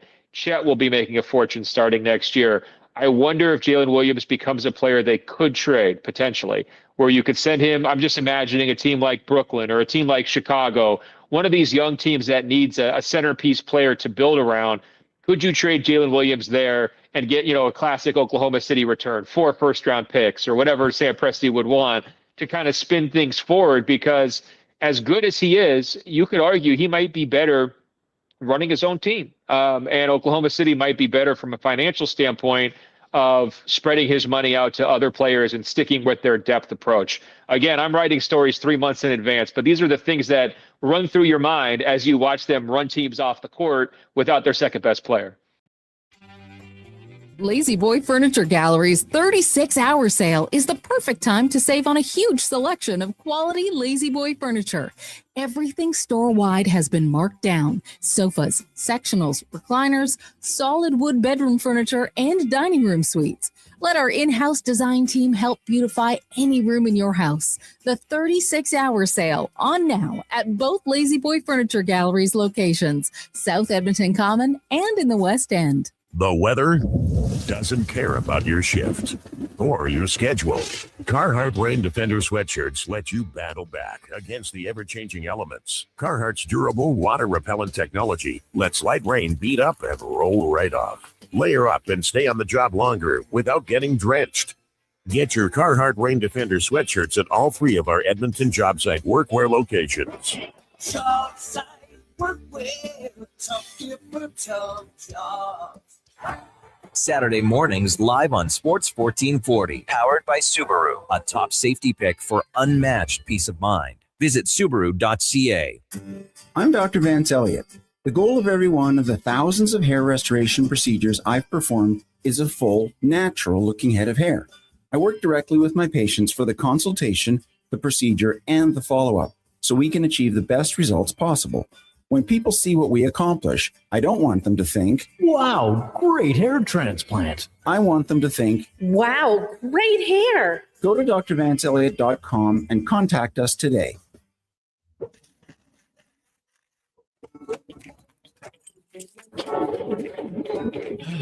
Oh, Canada. Jiffy Lube is here to keep you moving through mornings like these. Full synthetic oil changes, quality Pennzoil products, tire checks, battery tests, and everything else your car needs to get through our winters. Stop by Jiffy Lube for fast, easy, warranty-approved service. No appointment, no hassle. Just dependable service right when you need it. Jiffy Lube, keeping you moving through this. Professional golf is coming to Blackhawk Golf Club this fall. The ATB Classic, presented by Building Trades of Alberta, brings the stars of PGA Tour Americas to you. Enjoy the ATB Fan Zone, presented by Michelob Ultra, where golf meets festival vibes. Upgrade to VIP-covered terrace seating with premium food and beverage options. September 17th to 20th. Tickets start at just $25, and the first 250 buyers receive a PGA Tour Americas commemorative gift. Get yours at atbclassic.com. Spring into safety. This season, watch for slippery sidewalks, wear proper footwear, and remember to always give yourself extra time during unpredictable spring weather conditions.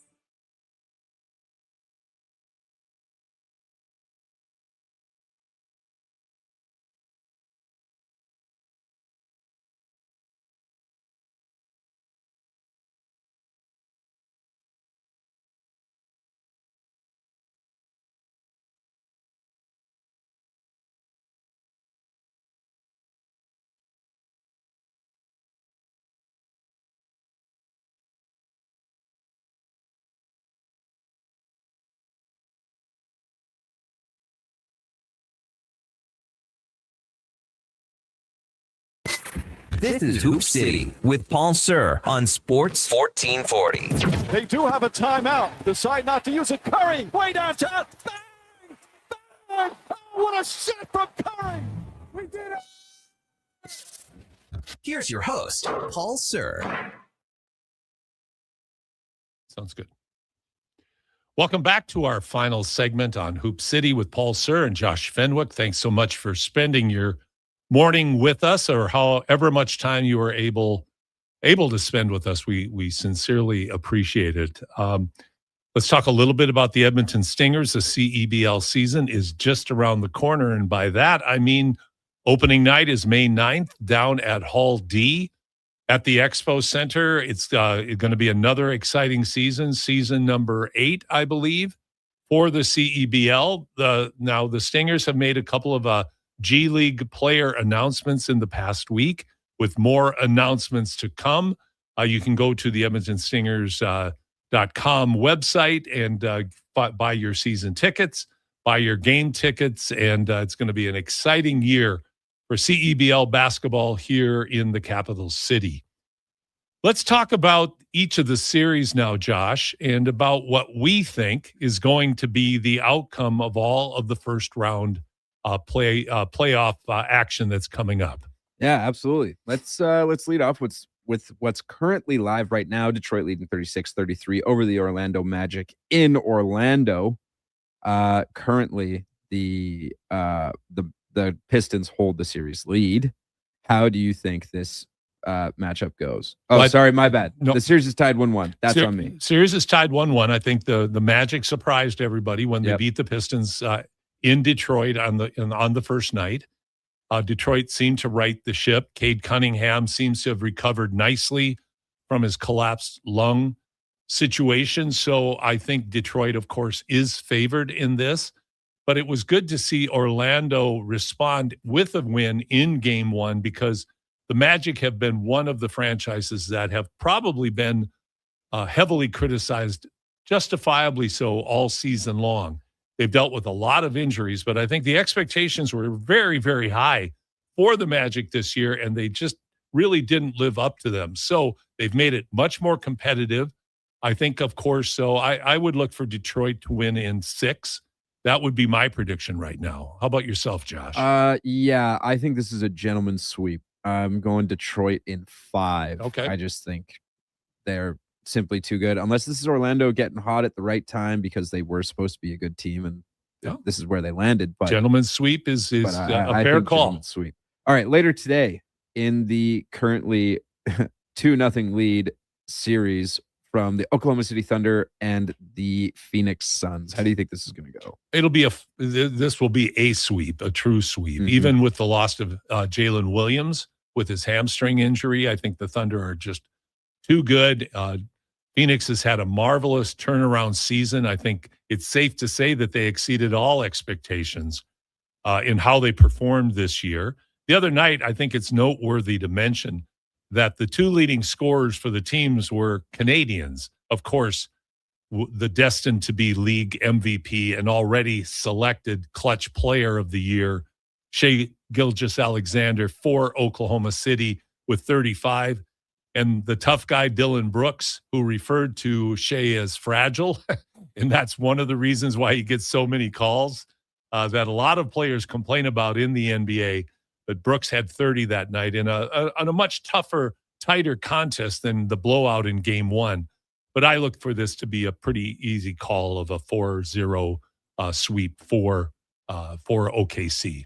Not a big difference between us on this one, Paul. I'm also going for the sweep. The Thunder are simply a wagon. Okay, now for the shocking series so far of the playoffs. New York and Atlanta getting going at 4 p.m. today. Atlanta leads the series 2-1. How do you see this one going out? I'm really torn on this because I want to say that the New York Knicks will find a way to turn this around. They have, as we talked about in our opening segment, the 2 losses that the Knicks have is NBA history. No other team has lost 2 consecutive playoff games by 1 point before. So I think you've got a team in New York that should be winning this series. Arguably, it should be 3-0. I think that's not a stretch. Although Game 3 was back and forth and Atlanta did have a lead into the fourth quarter. I'm going to say I'm going to go with Atlanta in 7. I don't really believe what I'm saying, but I don't believe in the Knicks either. So what the heck? I'm going to go with Atlanta because CJ McCollum has proven to be a handful, and I really don't know what – I'm curious to see what the Knicks do in their adjustments and that if the players will buy in their adjustments, not just on CJ McCollum, but on the other very, very good Atlanta players. And we really haven't seen the best out of Nickeil Alexander-Walker. So I think there's a lot of room on the top side for Atlanta as well. So I'm going to go with Atlanta in 7. Yeah, I'm going to be more convicted in my assessment of this series. I'm going to say Hawks in 6. Okay. I am incredibly impressed with what I've seen from the Hawks. And my main issue going into, or issue, thank you to our friends at the CBC, with issue. The issue. I like issue. The issue with the Atlanta Hawks for me going into the playoffs was I did not know if they had the horses on offense to get things going. CJ McCollum turning it on. I'm like, Yeah, okay, yeah, we got it because Dyson Daniels, good defender, Jalen Johnson, good defender. Like they have a very defensively sound team. My question going in was, can they keep up with the offense of New York? They have. They've exceeded it by 1 point, sure, but they've done it. And so I'm taking the Hawks in 6 here. Well, and they've won 2 clutch games. They've won 2 clutch games. That's important. Last year, we probably would have swung that in the Knicks way. Jalen Brunson, clutch player of the year last year. But and Brunson's a great player, and I don't want to malign him, but there are limitations. And as you were talking about of Becky Hammond's comments about not being able to win a championship when Jalen Brunson is your number one option.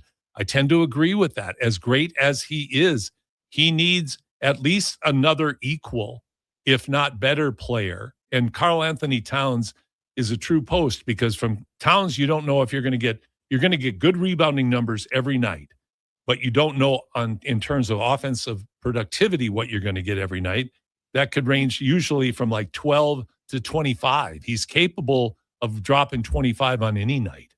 But I do agree with you. I think that Atlanta has earned the right now for people to go out on the limb and say, you know what, they might just take this series away from the Knicks. And then if that happens, as we talked about earlier, the offseason in New York is going to be explosive, to say the least.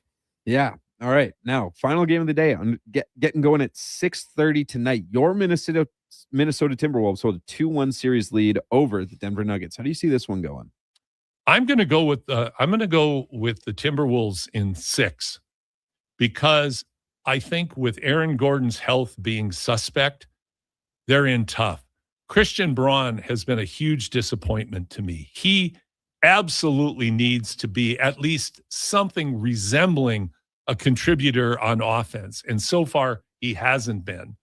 Jokic, as we talked about earlier today, has not been what we expect from Nikola Jokic at all. Jamal Murray's been very good, but the other night, he got locked down. Jaden McDaniels, he's 6'9", and he has a 7-foot wingspan, and he's athletic. When you see him able to keep Jamal Murray in front of him full court, you know you've got an exceptional athlete. Now, this all hinges on Nikola Jokic. We know from past history, Jokic is capable of putting an inferior team on those big, broad Serbian shoulders and carrying a team to a series win. But I don't think they have the horses anymore, and I am curious to see how the Minnesota Timberwolves handle the success that they've had in the past 2 games.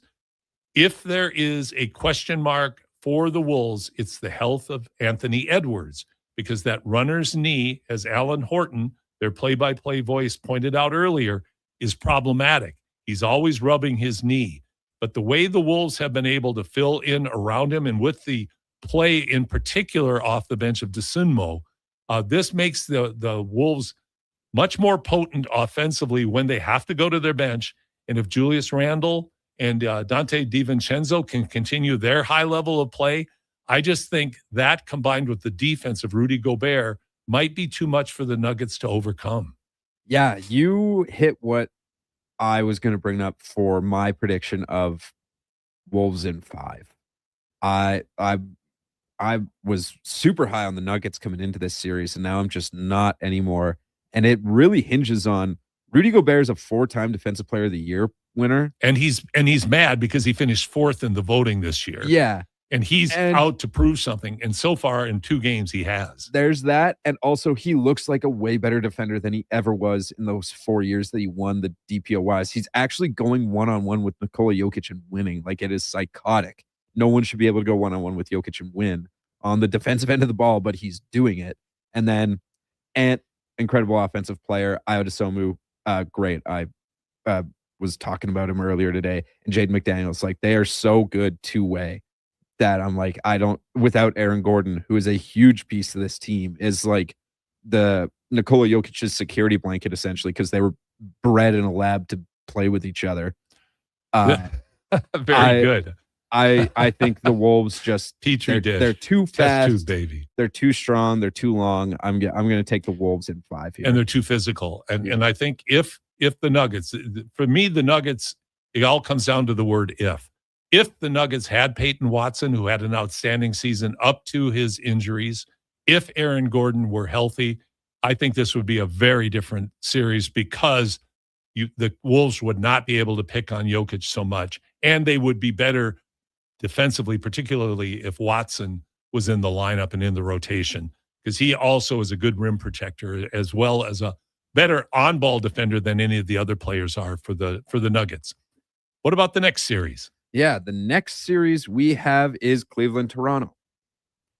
Well, you know what? Cavs I'd in love 5. to think the Raptors have a shot at this. I just don't.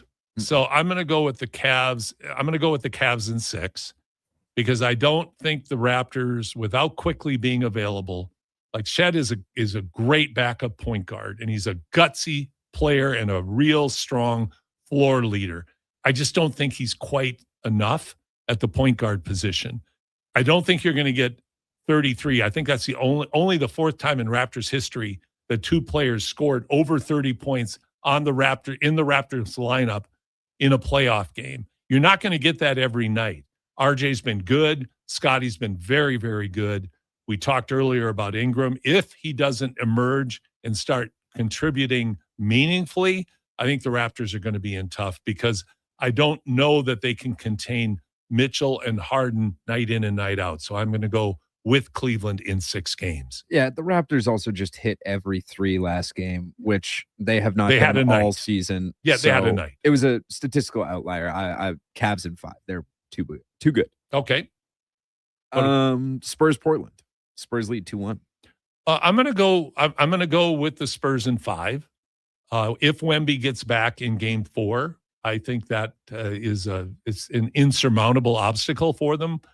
The Spurs did one of the most intelligent things. You talk about intelligent acquisitions in the offseason or at the trade deadline when they brought Cornette in from Boston, because that was the perfect move to make for this exact situation. With Wemby being 7'5", with him being a slender dude, with him having had injury issues in his first couple of years in the league, they prepared for that by bringing in not a player of the same caliber, but a very good 5-man in Cornette who can come in and fill in effectively.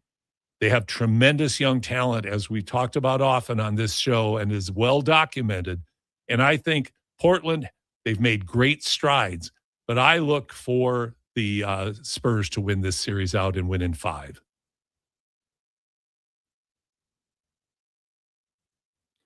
And we now are getting to the end of the show. I'd love to continue going on. I apologize for that. Gone a little bit long. You're listening to the song by Worst Days Down, which is led by my son, Ben.